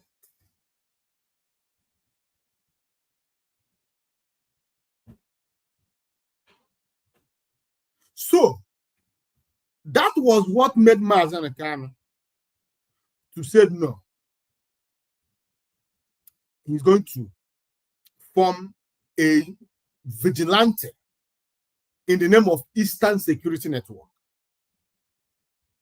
Not to fight Nigerian soldiers or Nigerian security, but to fight against the incursion of the terrorists in our land. DSS Director General said, if you are waiting for the military, for the police, and for the DSS to protect and defend you, it is not going to happen. That was what Mazi Nnamdi Kanu saw. He knew that waiting for Nigerian government, Nigerian security, Nigerian police, Nigerian military, Nigerian civil defense, and DSS, waiting for them is useless. That it's not going to happen. They will never come. They will not protect you. So he gathered those young men who, sacrificed their lives instead of the governors of the east of the 5 Igbo states, at least, to give them the support they need. They connived with the government of Nigeria.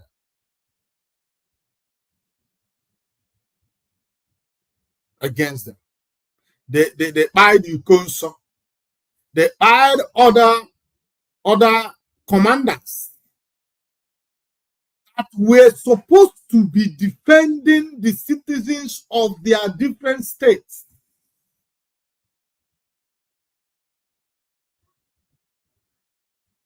Today, everybody in Enugu State, in Ebonyi State, in Anambra State, in Imo State, in Abia State, in Delta, in River, everybody is living in limbo.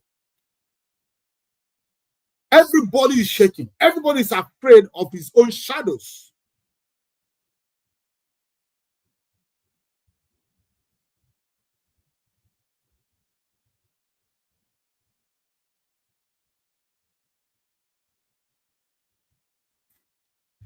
Mazi Nnamdi Kanu should be released. I don't know how it's going to happen, but I know that Mazi Nnamdi Kanu should be released.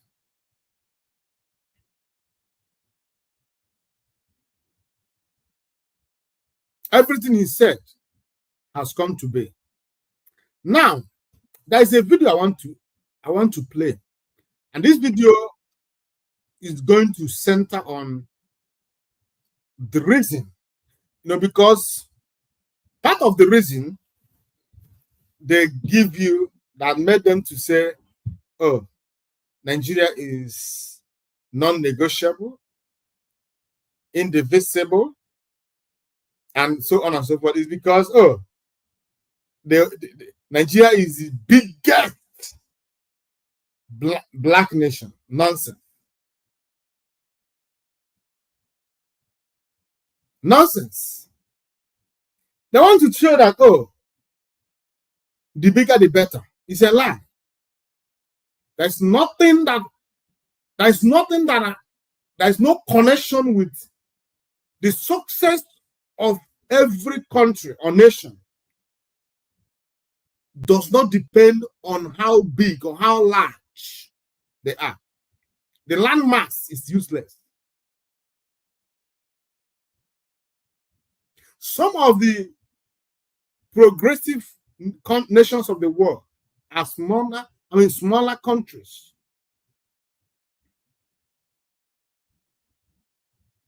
The citizens are well fed, taken care of. But when you talk about the solution of Nigeria, they will tell you no. We are the biggest black nation, the giant of Africa, a giant with no legs, a crippled giant. Ndị Igbo si, nkịta dị ndụ ka agụ nwụrụ anwụ mma. A living dog is better than a dead lion.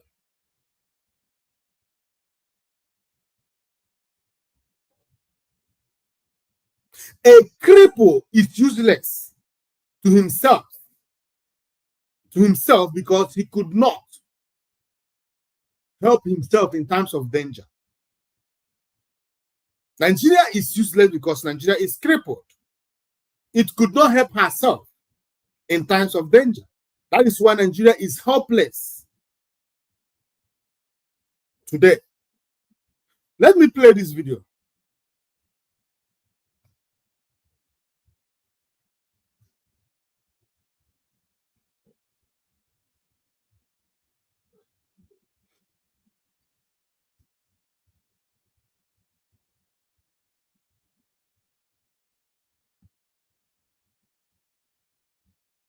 Hello and welcome to my channel. I'm Cyrus and this is Tuntum Network. Please go ahead and subscribe to the channel if you haven't done that already. Thank you. Now, Ghana is experiencing a significant wave of migration from its West African neighbors, ladies and gentlemen. The numbers are coming in from 4 particular countries: Niger, Ivory Coast, Togo, and Nigeria. And in this video, I want to zoom in on the numbers coming from Nigeria particularly, because not I hold something against them, but because they form the majority of immigrants from West Africa to Ghana. Now, the first question I wanted to know for myself was, what is driving these numbers, ladies and gentlemen? What are the stories behind their movements? And I was very interested in this when I was doing my research. And now I have discovered 3 major reasons why many youths from Nigeria have decided to move out of their country to Ghana. So without further ado, let's get into it.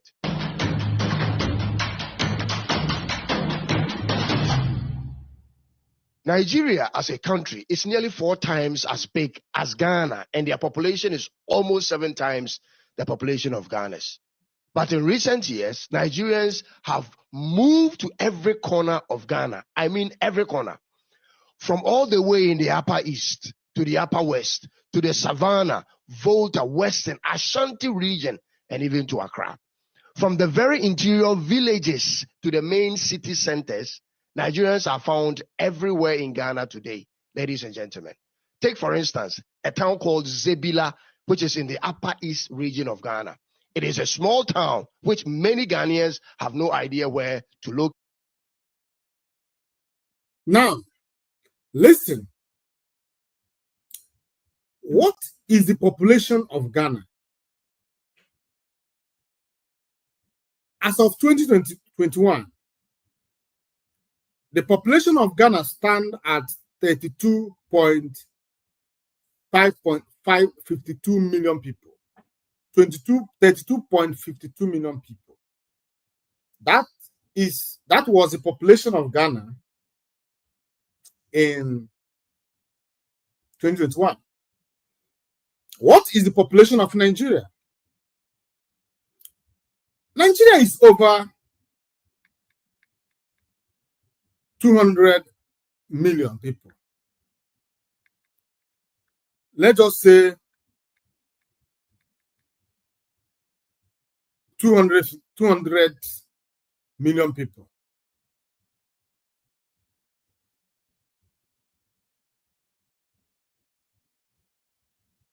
Then, what is the landmass of Ghana? It stands at 238,533 kilometers. That is the landmass of Ghana. 238,533 kilometers.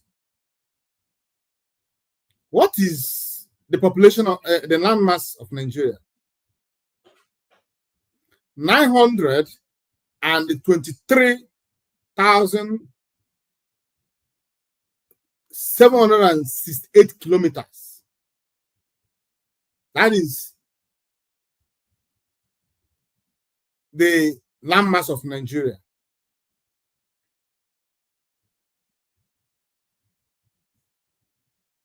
Do you understand it? 923,768,000 kilometers. The landmass of Nigeria. That is, Nigeria is far more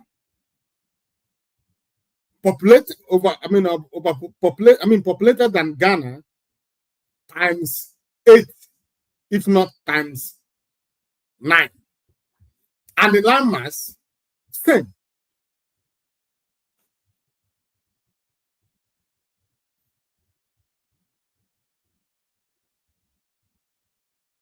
Now, if we check some states in Nigeria, may be bigger in landmass than Ghana. Some states, like I think Ogun State is a very big state. Is it Ogun State? Okay, let me see Ogun State.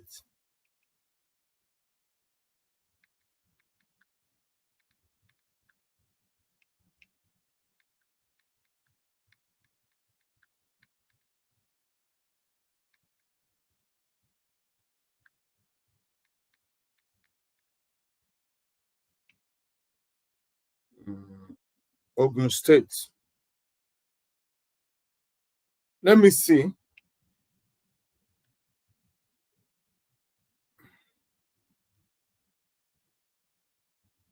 Okay. Ogun State has, okay, no, it's more to compare to Ghana. 16,000. 16,000. What is that state? There are states in Nigeria that are big. But I'm not talking about states. I'm talking about the country. And what is this man trying to say? This man is trying to say that as small as Ghana is,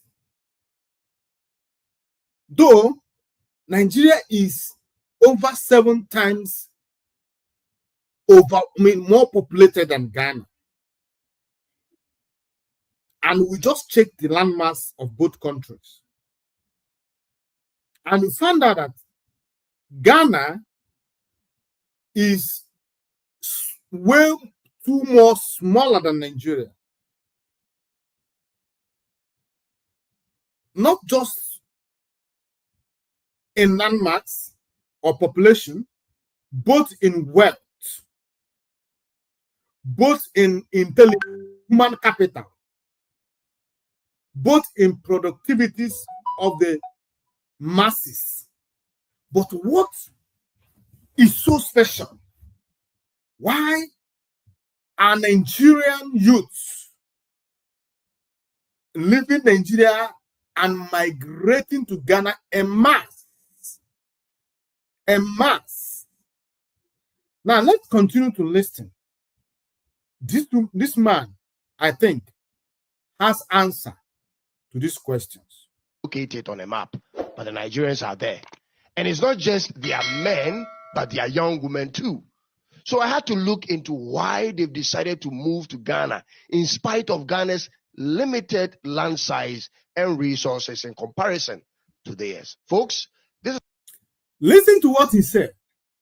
He said he went on research to find out what is the reason for Nigeria to leave their big, gigantic country called to a smaller space like Ghana.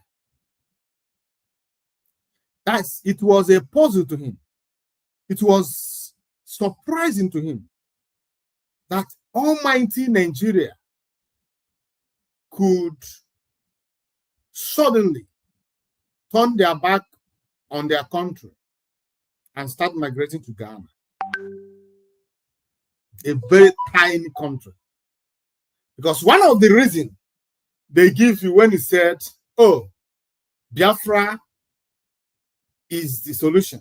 Let us go back. No, why would, it's not how big is Igbo land? Because when you talk about Biafra, they don't see those people that are not Igbo as part of it. They will say, oh, how big? It's too small. The land of Igbo is too small. It's not going to be a viable country. You cannot leave a big family to a tiny family. They will give you all these senseless, idiotic reasons. But after arguing, after telling you that bigger and better, they will run away by night to a small, tiny country. Biafra land is bigger than Ghana. I am very sure. Biafra land as constitutes today, it's bigger than Ghana in landmass, in population. Why would Nigerians, after defending the bigness of their country, after putting up this defense, bigger the better, after telling you that dividing Nigeria is not the best option because it's going to place us on a smaller units. After arguing all this nonsensical argument, they will by night struggle to enter Ghana.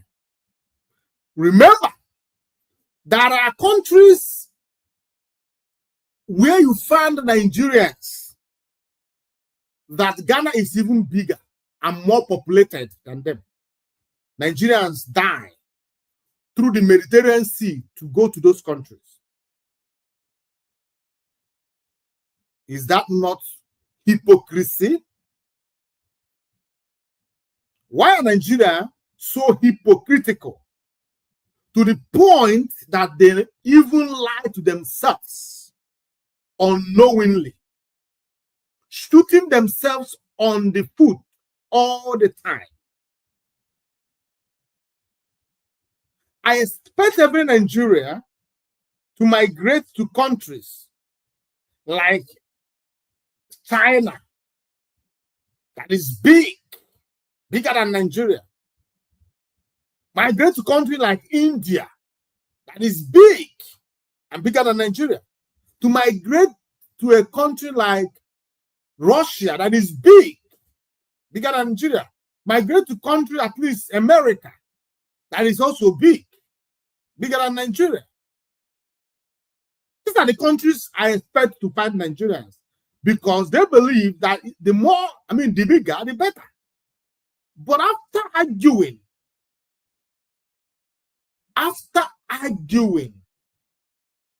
they still sneak into those countries that are smaller but doing better.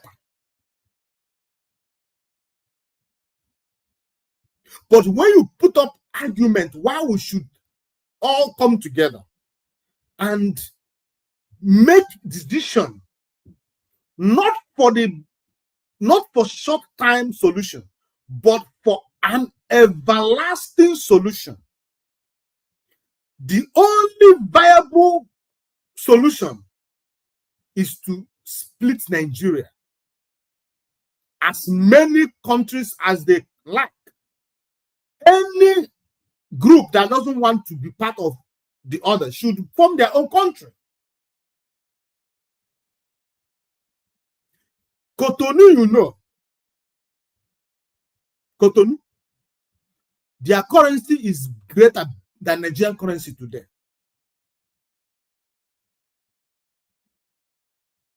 Even as tiny as Cotonou is, You hardly go to any country and find Cotonou people. You see somebody, you ask him, where are you from? Since I've been in this country, I've never seen a person who came from Cotonou. He's a Cotonou citizen. Never.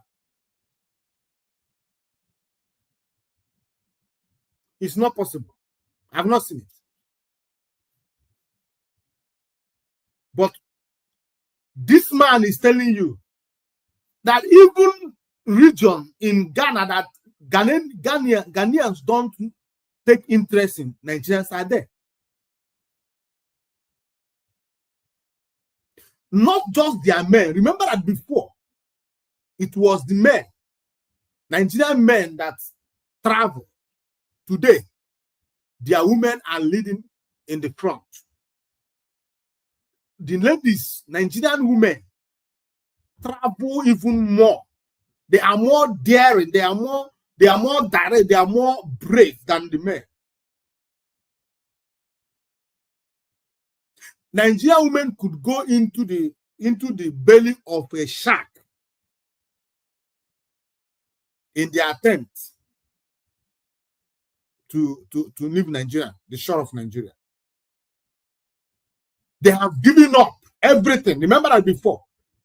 A woman who don't want to do that because she wants to settle down with a man. So he doesn't want to expose herself. But today they don't care anymore. Why? Because the Nigeria they found themselves today has failed both their men. In fact, those men that are supposed to go and come back to marry them, don't come back anymore. When they go, immediately they leave. That ends it. Some of them, those who succeed, who did not end up losing their lives, don't return back. And while they are coming back with foreign women.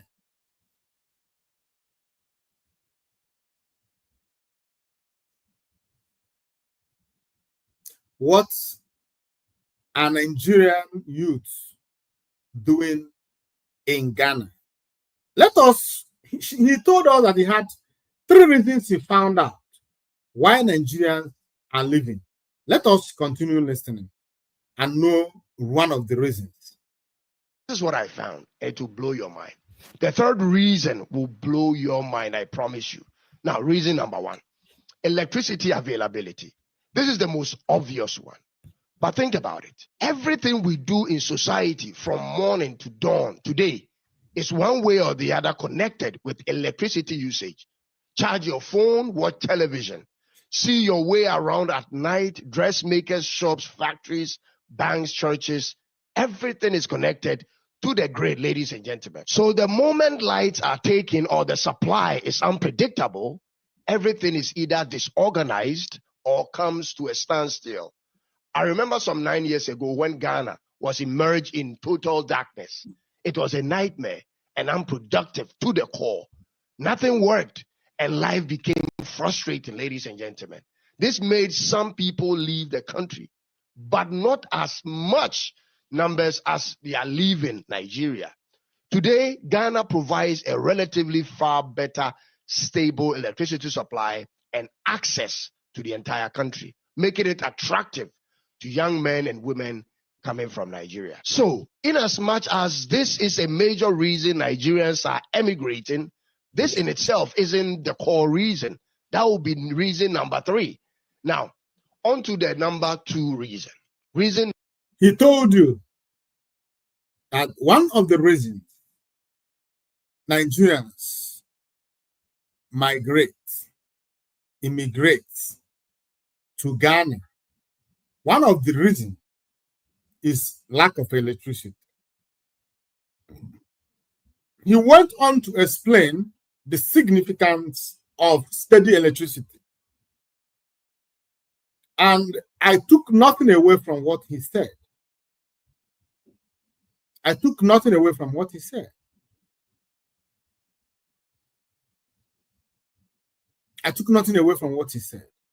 Electricity. That is one of the findings why Nigerian youths are immigrating to Ghana in their numbers. Remember, he said he had 3 reasons. Number 3 will bust your bubbles.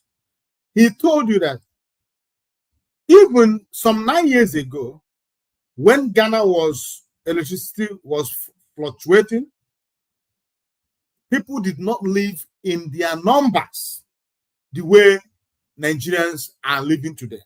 That means there is underlying problem. Not only just electricity, there is something more serious than electricity. Let us listen to it. In this is number 2. Number 2 is peace and security. I'll be honest with you folks. If I were a Nigerian, I would leave the country by all means necessary for this one reason alone. When kidnapping becomes a regular occurrence and it's not particularly on the number 1 list of problems to solve, or the government wants to solve and the national security apparatus is implicated in it, this becomes a dangerous condition to endure both for the rich and the poor.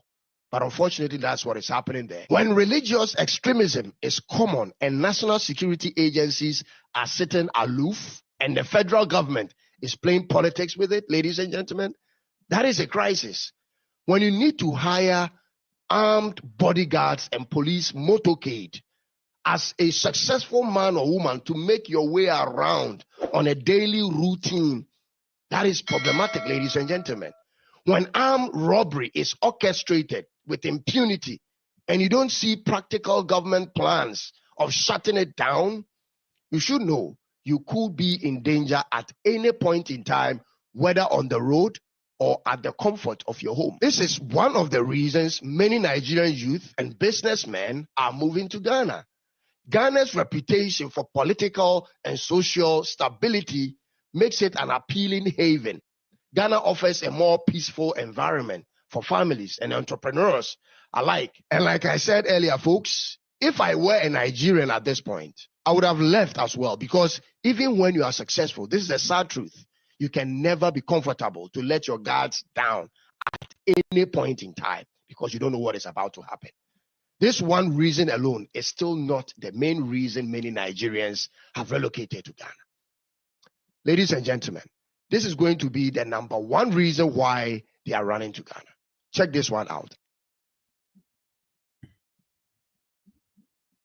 If you listen to the reason, number 2, it would have dawned on you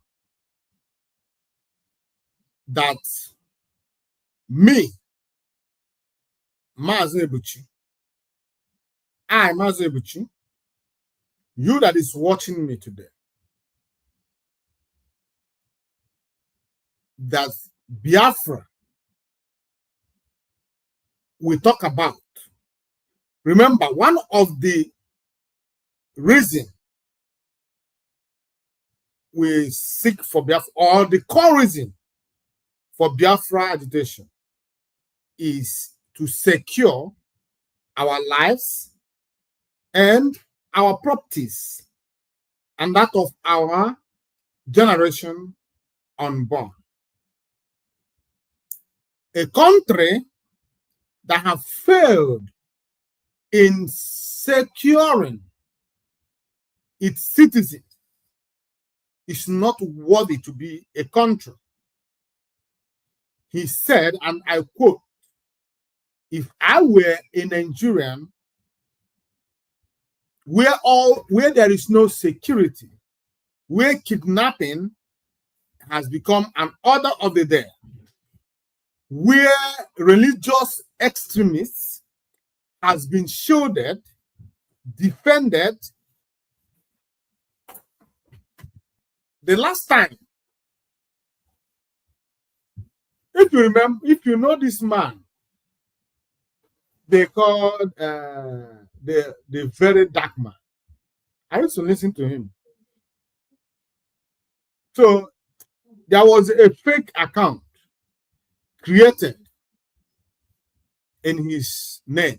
And that fake account, according to him, was talking against the Northern youth, the Fulani, and all that stuff. Twitter account. So it got to a point when this Uromi case were heating up that one Nigerian military, remember, there was a Nigerian police who threatened to attack people from the southern Nigeria. He is a Nigerian police currently serving, not former. And this one now is a Nigerian military man currently serving. So, under the comment section, where the purported very dark man wrote in his Twitter handle against the dying of Deborah that happened, I think, last year in Kano State. That person, the owner, the person behind that very dark man page, tweeted that those who buy Deborah through mob actions should be fished out and punished if Nigeria government is serious about going after those men in Uromi. Then that military man came and wrote to him and said, if you commit blasphemy, I will find you out anywhere you are and do to you what we did. What happened to Deborah will happen to you. A serving military man. Remember, when such as mob action is going on, it is expected from police or any security to stop it. But in a situation as it is in Nigeria today, that the security has religious extremists littered all over it. Those security that was supposed to risk their lives to save you from the hands of the mob are directly in support of what is happening to you. And if that is the case, doom awaits you. No wonder Deborah was easily given to the mob to buy her. No wonder all the past people that experience mob actions in Nigeria who ran to police for protection, at the end of the day, the police hand over those people to the mob, citing that, oh, they want to burn down the police station. We cannot do that. We cannot do this. So, the religious extremists in Nigeria is part of the problem that is chasing people away. Because whenever you find yourself in trouble with things that has to do with religion, most especially when it has to do with Islamic problem, which they call blasphemy, in Nigeria, or in northern Nigeria, it is better for you to find yourself in a situation where you are being accused of murdering somebody, of murder, than for you to be accused of blasphemy. You may succeed, you may survive, you may be given opportunity to defend yourself when accused of murder in northern Nigeria. But you will never have time to explain yourself when you are accused of blasphemy. That is the rate of religious extremist problem that Nigeria is going through. And this guy cited religious extremity in Nigeria, which is part of the things that drive people outside and out of Nigeria. He said that even the government of Nigeria are directly involved. The security apparatus of Nigeria is not even neutral when it comes to kidnapping. You are not even safe on the street, as well as in your home, in the comfort of your home. You are not safe in Nigeria. And those Nigerians, some of those Nigerians running away from these things, are not willing to support the total disintegration of Nigeria. Hence, I came to the conclusion that it is only Nigerians in Nigeria that support something that is taking their lives. Nigeria is destroying you. You can attest to that. You can attest to the danger of belonging to Nigeria. You can attest to the danger of living in any part of Nigeria. But when they say, let us end Nigeria so we leave, you said no. You don't want. You are in love with something that is taking you, that is eliminating you, that is reducing you, that is causing pain and agony to you. When Nigeria happens to you, that means you are gone. If you hear a story where they say Nigeria happens to him, the person is no more alive. And while that person was alive, he or she was willing to defend Nigeria.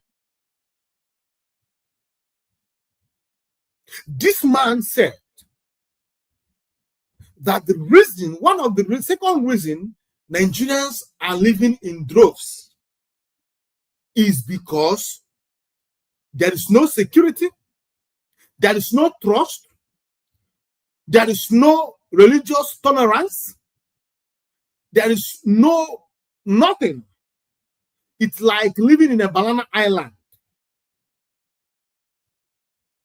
Living in Nigeria is like living in a jungle. If you want security, you pay for it. Your tax money is not enough to fend you security. You may come to a police station in your village. You find out on your getting there, you find that there is no single policeman is there. All of them have been shared amongst the rich men who paid. So instead of these policemen to be protecting the entire community, they devoted their time in protecting one man and his family. What a country we found ourselves. What a country. If you have money, you can live. The moment your money finished, you are on your own, because you are no more able to afford your security. What then happens to your brother that is a policeman? What is he policing? Who is he policing? What about your brothers in military? What are their defense? Why are they failing to protect the border of Nigeria? Because it is their duty to defend and protect the integrity of the country, the borders of the country, against invading danger, against the incoming dangers, against those who are coming to commit mayhem in their country. But in a situation whereby they have failed in securing the borders of Nigeria, which made Nigeria a porous country, a country where all terrorists in Sahel region found thriving for business.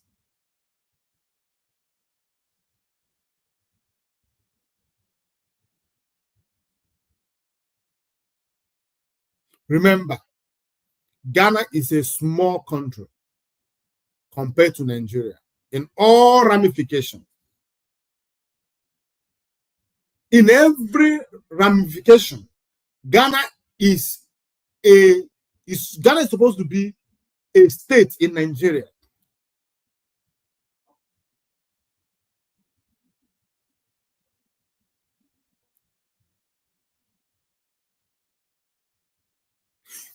If all the Nigerians that lives in diaspora who have seen the truth and known the truth could come out to say that of a truth, disintegration of Nigeria is the truth, is the only thing, then Nigeria will be disintegrated. But the irony, the height of wickedness is that some of those who ran away because of all these things that has been mentioned here by this man will still be in Ghana defending the Nigeria Union, saying that, oh, Nigeria is not supposed, don't preach against disintegration of Nigeria. Nigeria is one indivisible country. But he ran away from his dear nation. He ran away from his one indivisible heavenly country and living in another man's land, where he is treated as a second-class citizen that he is.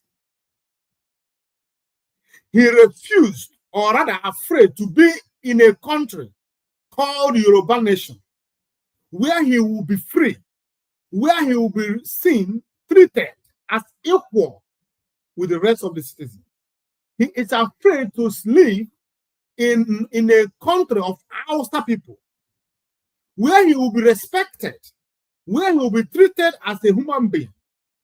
He is afraid to live in a middle belt country, where he will be seen and treated as equal. He's not calculating all these things. All of them are afraid of Biafran and Igbo people living Nigeria. They are afraid of losing Ndi Igbo to Nigeria. They are afraid of being identified with Igbo man as Nigerians. Hence, we die here. Yes, I know it's not a thriving country. Yes, I know my life is not safe in Nigeria. Yes, I know I don't have respect as a Nigerian. Yes, I know that I have lost every dignity I have as a human being because I'm a Nigerian. Yes, I know there is nothing workable in Nigeria. Yes, I know there is no redemption on sight for Nigeria, but we must remain Nigeria. Nigeria must be one. Isn't it called self-destruction? Self-destruction.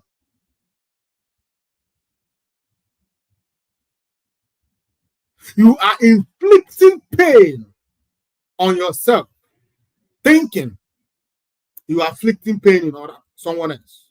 Ndị Igbo sị na onye ji mmadụ n'anya ji onwe ya. You want to hold Ndị Igbo down, pin them to Nigeria. You are willing to commit another genocide just to keep Ndị Igbo in Nigeria. How are you faring? How are you faring? You are in a worse situation at Ondi.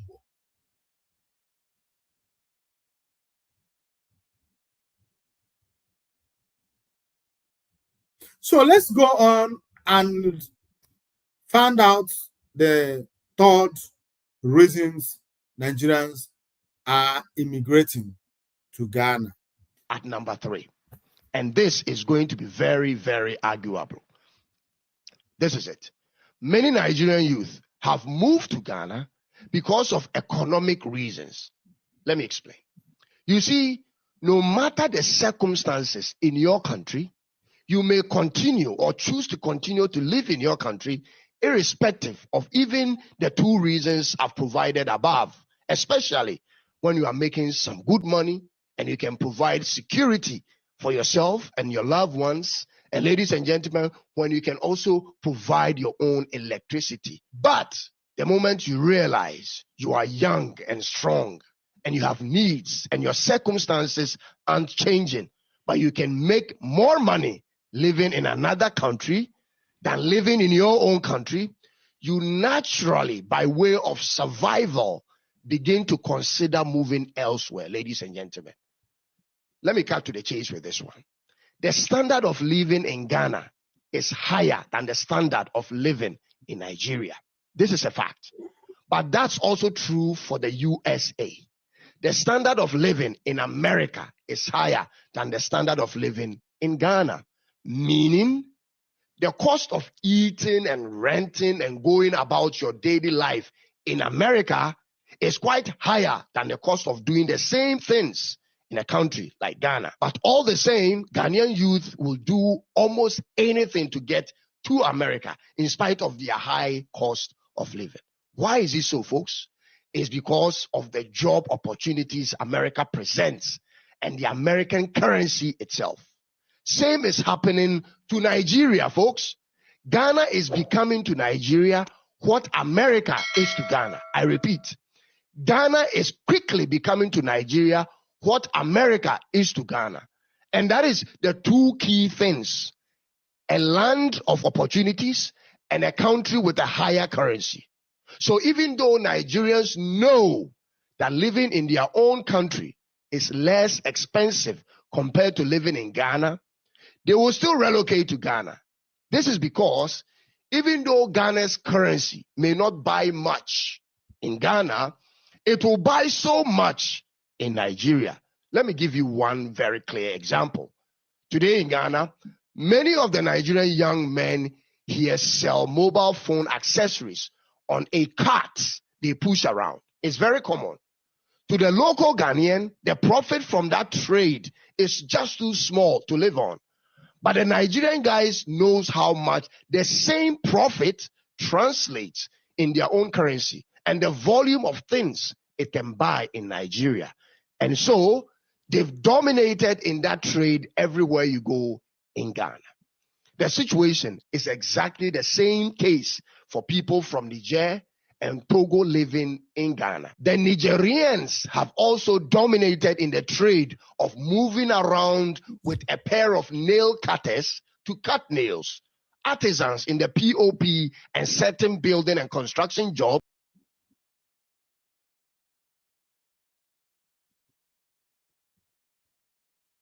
Yeah, you're welcome. You heard what he said, which is reasonable enough. Economic empowerment. Most of the Nigerians that migrate to Ghana,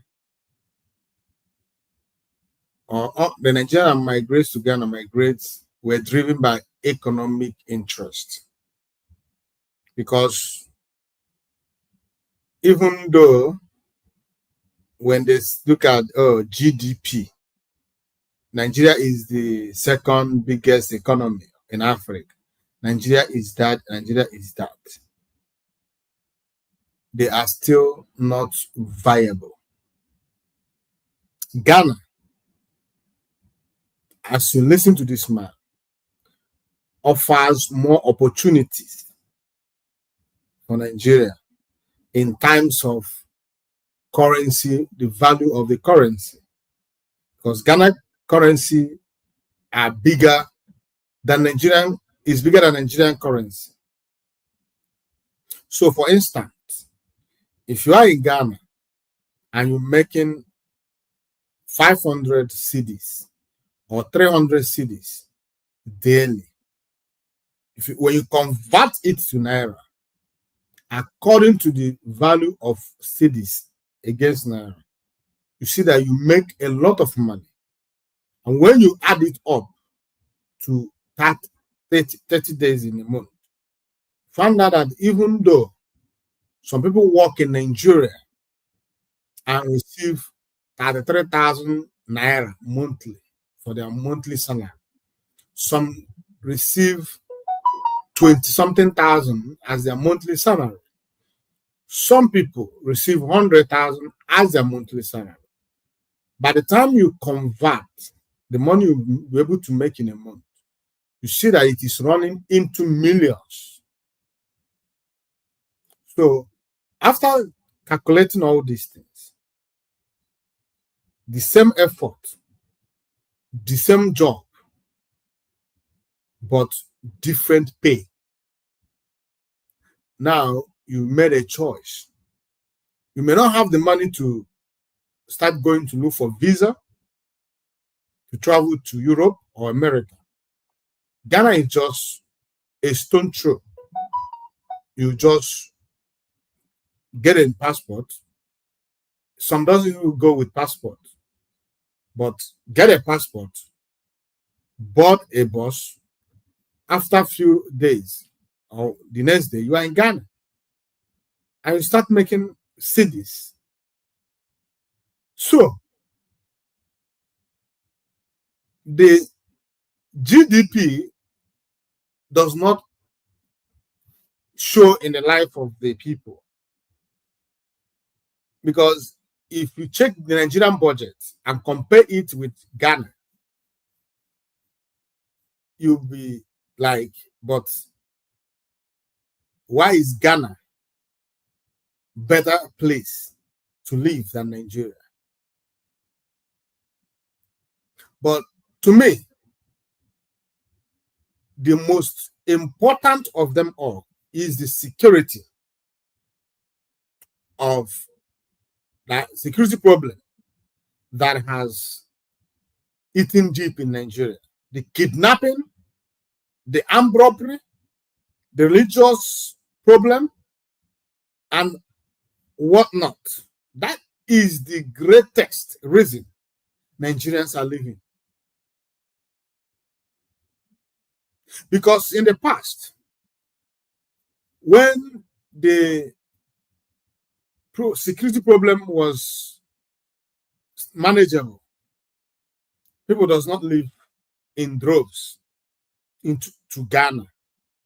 Those who wants to leave had their eyes overseas, like Europe, America, and those countries, not Ghana. So this sudden change is because people are scared, people are afraid to live in Nigeria. When I say in any part of Nigeria, Nigeria is the only countries on the world today where you are, when you are leaving your house in the morning, you are not sure if you are going to return home because of insecurity. Not afraid of that you might have an accident and pass on. No. Because of insecurity, you don't know what the terrorists or where the terrorists are waiting for you to pound on you.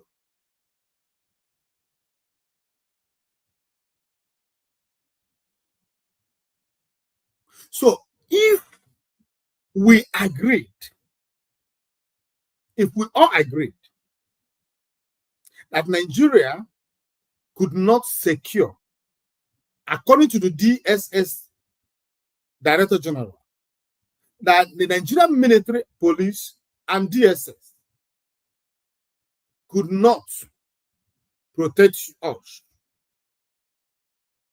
If we agree, if we nod our head in agreement with that statement, then what else is left for Nigeria? Why are we still talking about having a country? Why? How can we say we have a country where there is no security to protect me, where I am on my own? Why? This question is not for you, Biafrans. Already we know our stand, and we have made a decision. We have taken a decision that Biafra or nothing. And we are standing with our leader to demand for Biafra or nothing. It does not matter how long it will take, but the fact remains that we are hell-bent in restoring Biafra. We have lost total confidence in Nigeria. We believe that there is no amount of hard work that can bring Nigeria back. Nigeria has crossed the Rubicon. It is no way Nigeria could be returned to functional country. It has never functioned before. It will not start today. Nigeria was a mistake made by Britain out of racism, out of economic gain. It is high time the people rise up to right.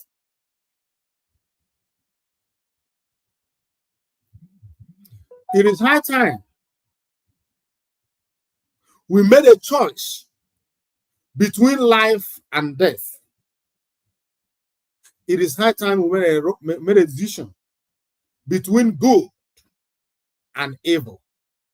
It is high time we made a choice between freedom and slavery.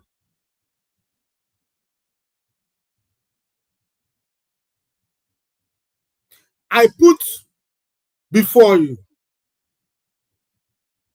two choices, life and death. Anyone you choose is totally your decision, and I support you on that. But I advise you to choose life that you may live. That was Bible quotation. I just used this out. Make a decision between the good and the bad. Whichever way you make, it's okay. But if I would advise you to make good decision so that you may live. Make decision to live.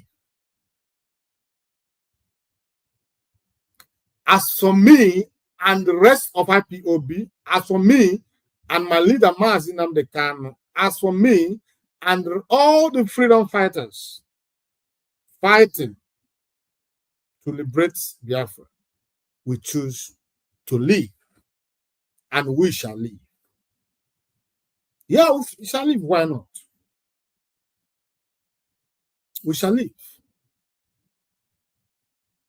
May Chukwu Okike Abiam touch you.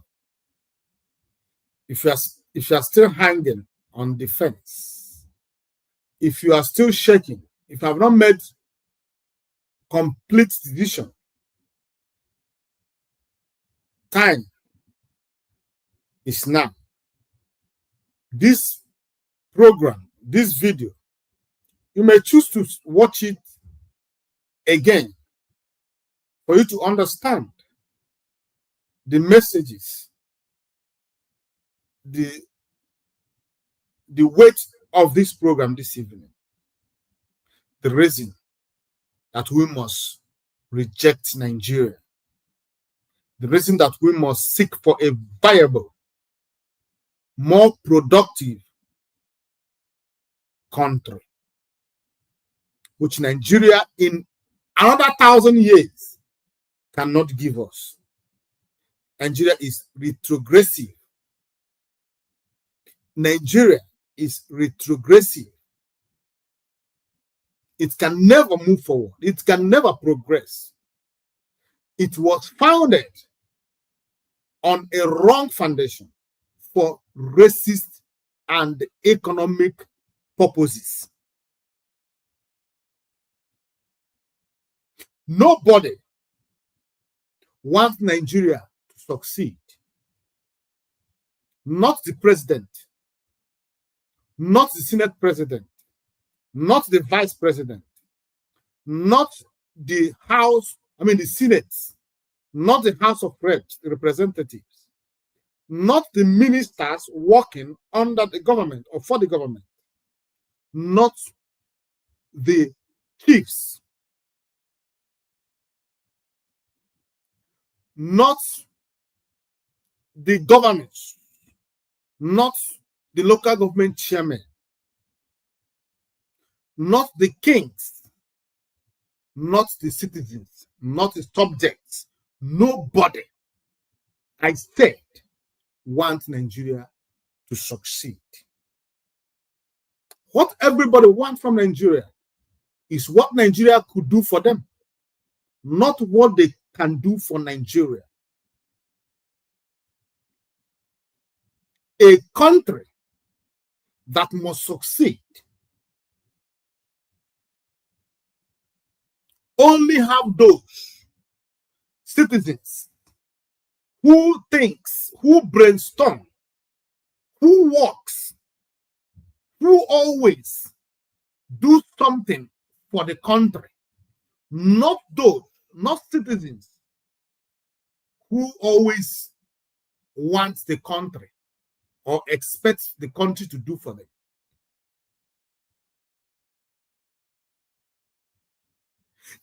To be patriotic means that you hold the country above your own self. You're willing to defend. You're willing to sacrifice for the progress of the country where you are part of. But who is a patriotic Nigeria? Are you? Be sincere to yourself. Nobody is a patriotic Nigeria. Not Azikiwe, not Ahmedu Bello, not Awolowo. None of these folk are patriotic Nigerians. In fact, they all planted the seed of division. You see us battling today.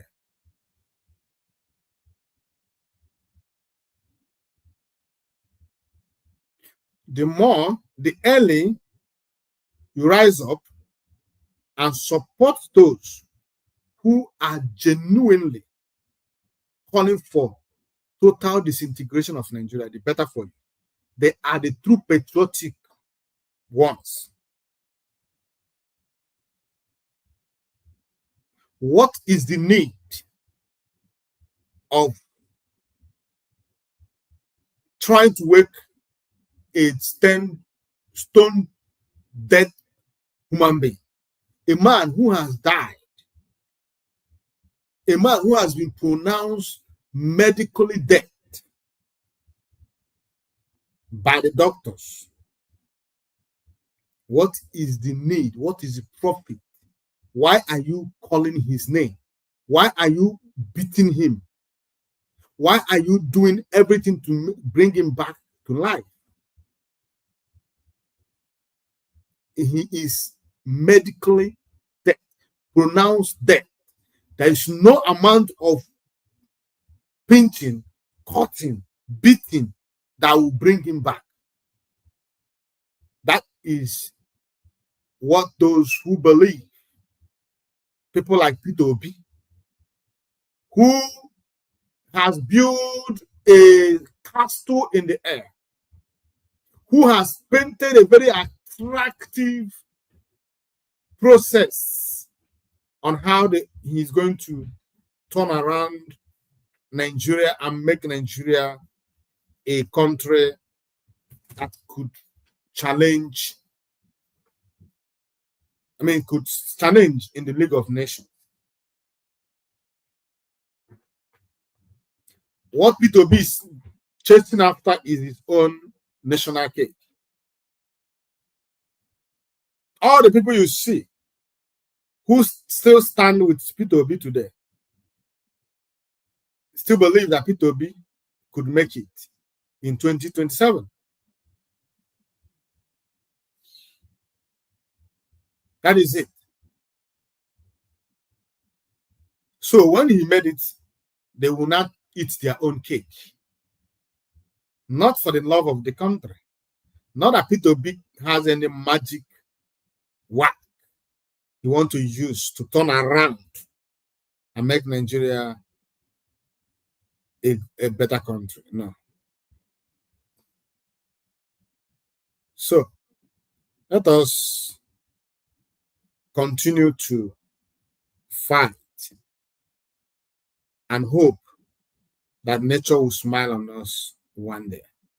And most importantly, let us continue to put our leader, Mazi Nnamdi Kanu, in prayers, not only for his freedom, but for his well-being, for his health.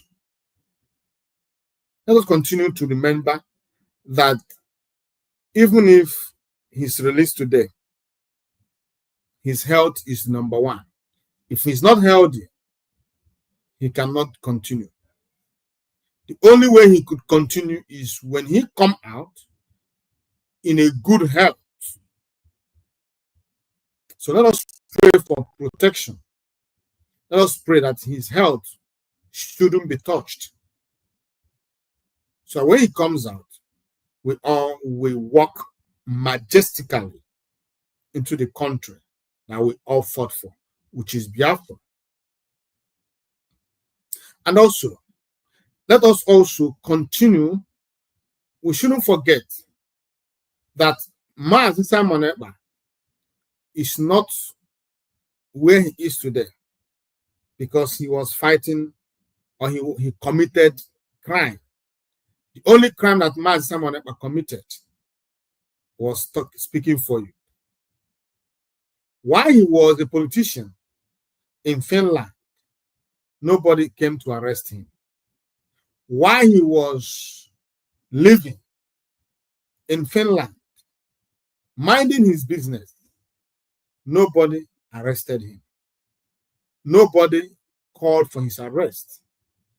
The only crime that Mazi Simon Ekpa committed that has put him where he is today, this is the 5th month, is because he came out to defend you. Like he said, they are not coming for him. They are coming for you. All the people that came out to cry, to shout, that Simon Ekpa is the reason for all the insecurity in our land today, they have lost their voice. For the past 5 months that Simon Ekpa was arrested, the death in our land did not submerge. The Fulani people continue. The kidnapping continues. All the things that they were accusing Simon Ekpa of being the cause. In fact, it tripled that made some people to call for his release.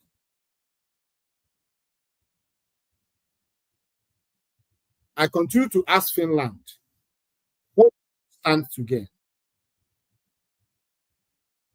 Why did you allow yourself to allow Nigeria to use you? Biafrans will never forget. Know it, that Biafra will never forget. What you're doing to us today, we will never forget. We will write it for incoming generation of Biafrans. They will read it in their books. They will use it. They will talk about it. It is a history that Finland is an enemy who tries to truncate the freedom of Biafra.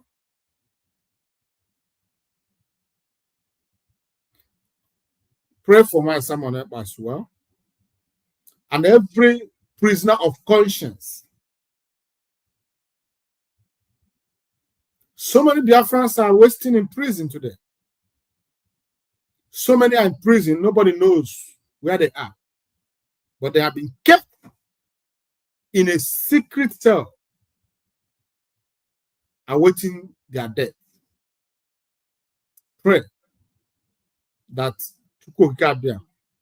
Spirit of Biafra will fish them out and set them free. Pray for the safety of everybody, all men and women who are propagating the kingdom, the message of freedom. Both those in Nigeria, those in Biafra, those in African countries, and those around the world. Pray for their freedom. Pray for our freedom. Pray for your freedom. I thank you for being part of this program this evening. And as always, it's a pleasure to be with you for this past 3 hours. We have crossed 3 hour mark. And at this juncture, this program has come to an end. We cannot go further. If you have not shared the program, share it. And if you are just joining us, you can watch the program again. But please, share this program. Please, I want you to share this program.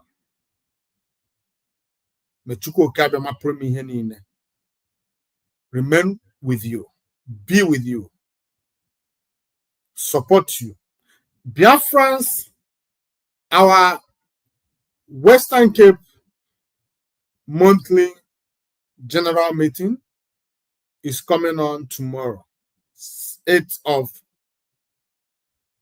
April 2025 in Belleville. Remember,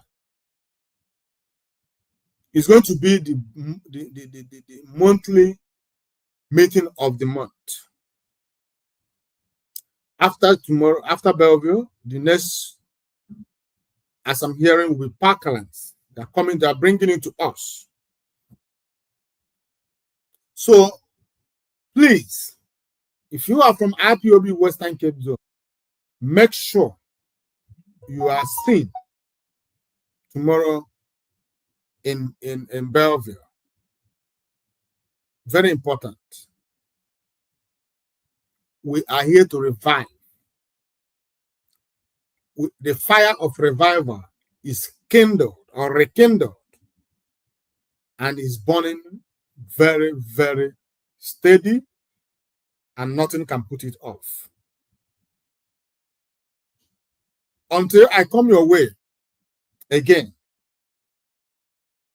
from me, from here, good night.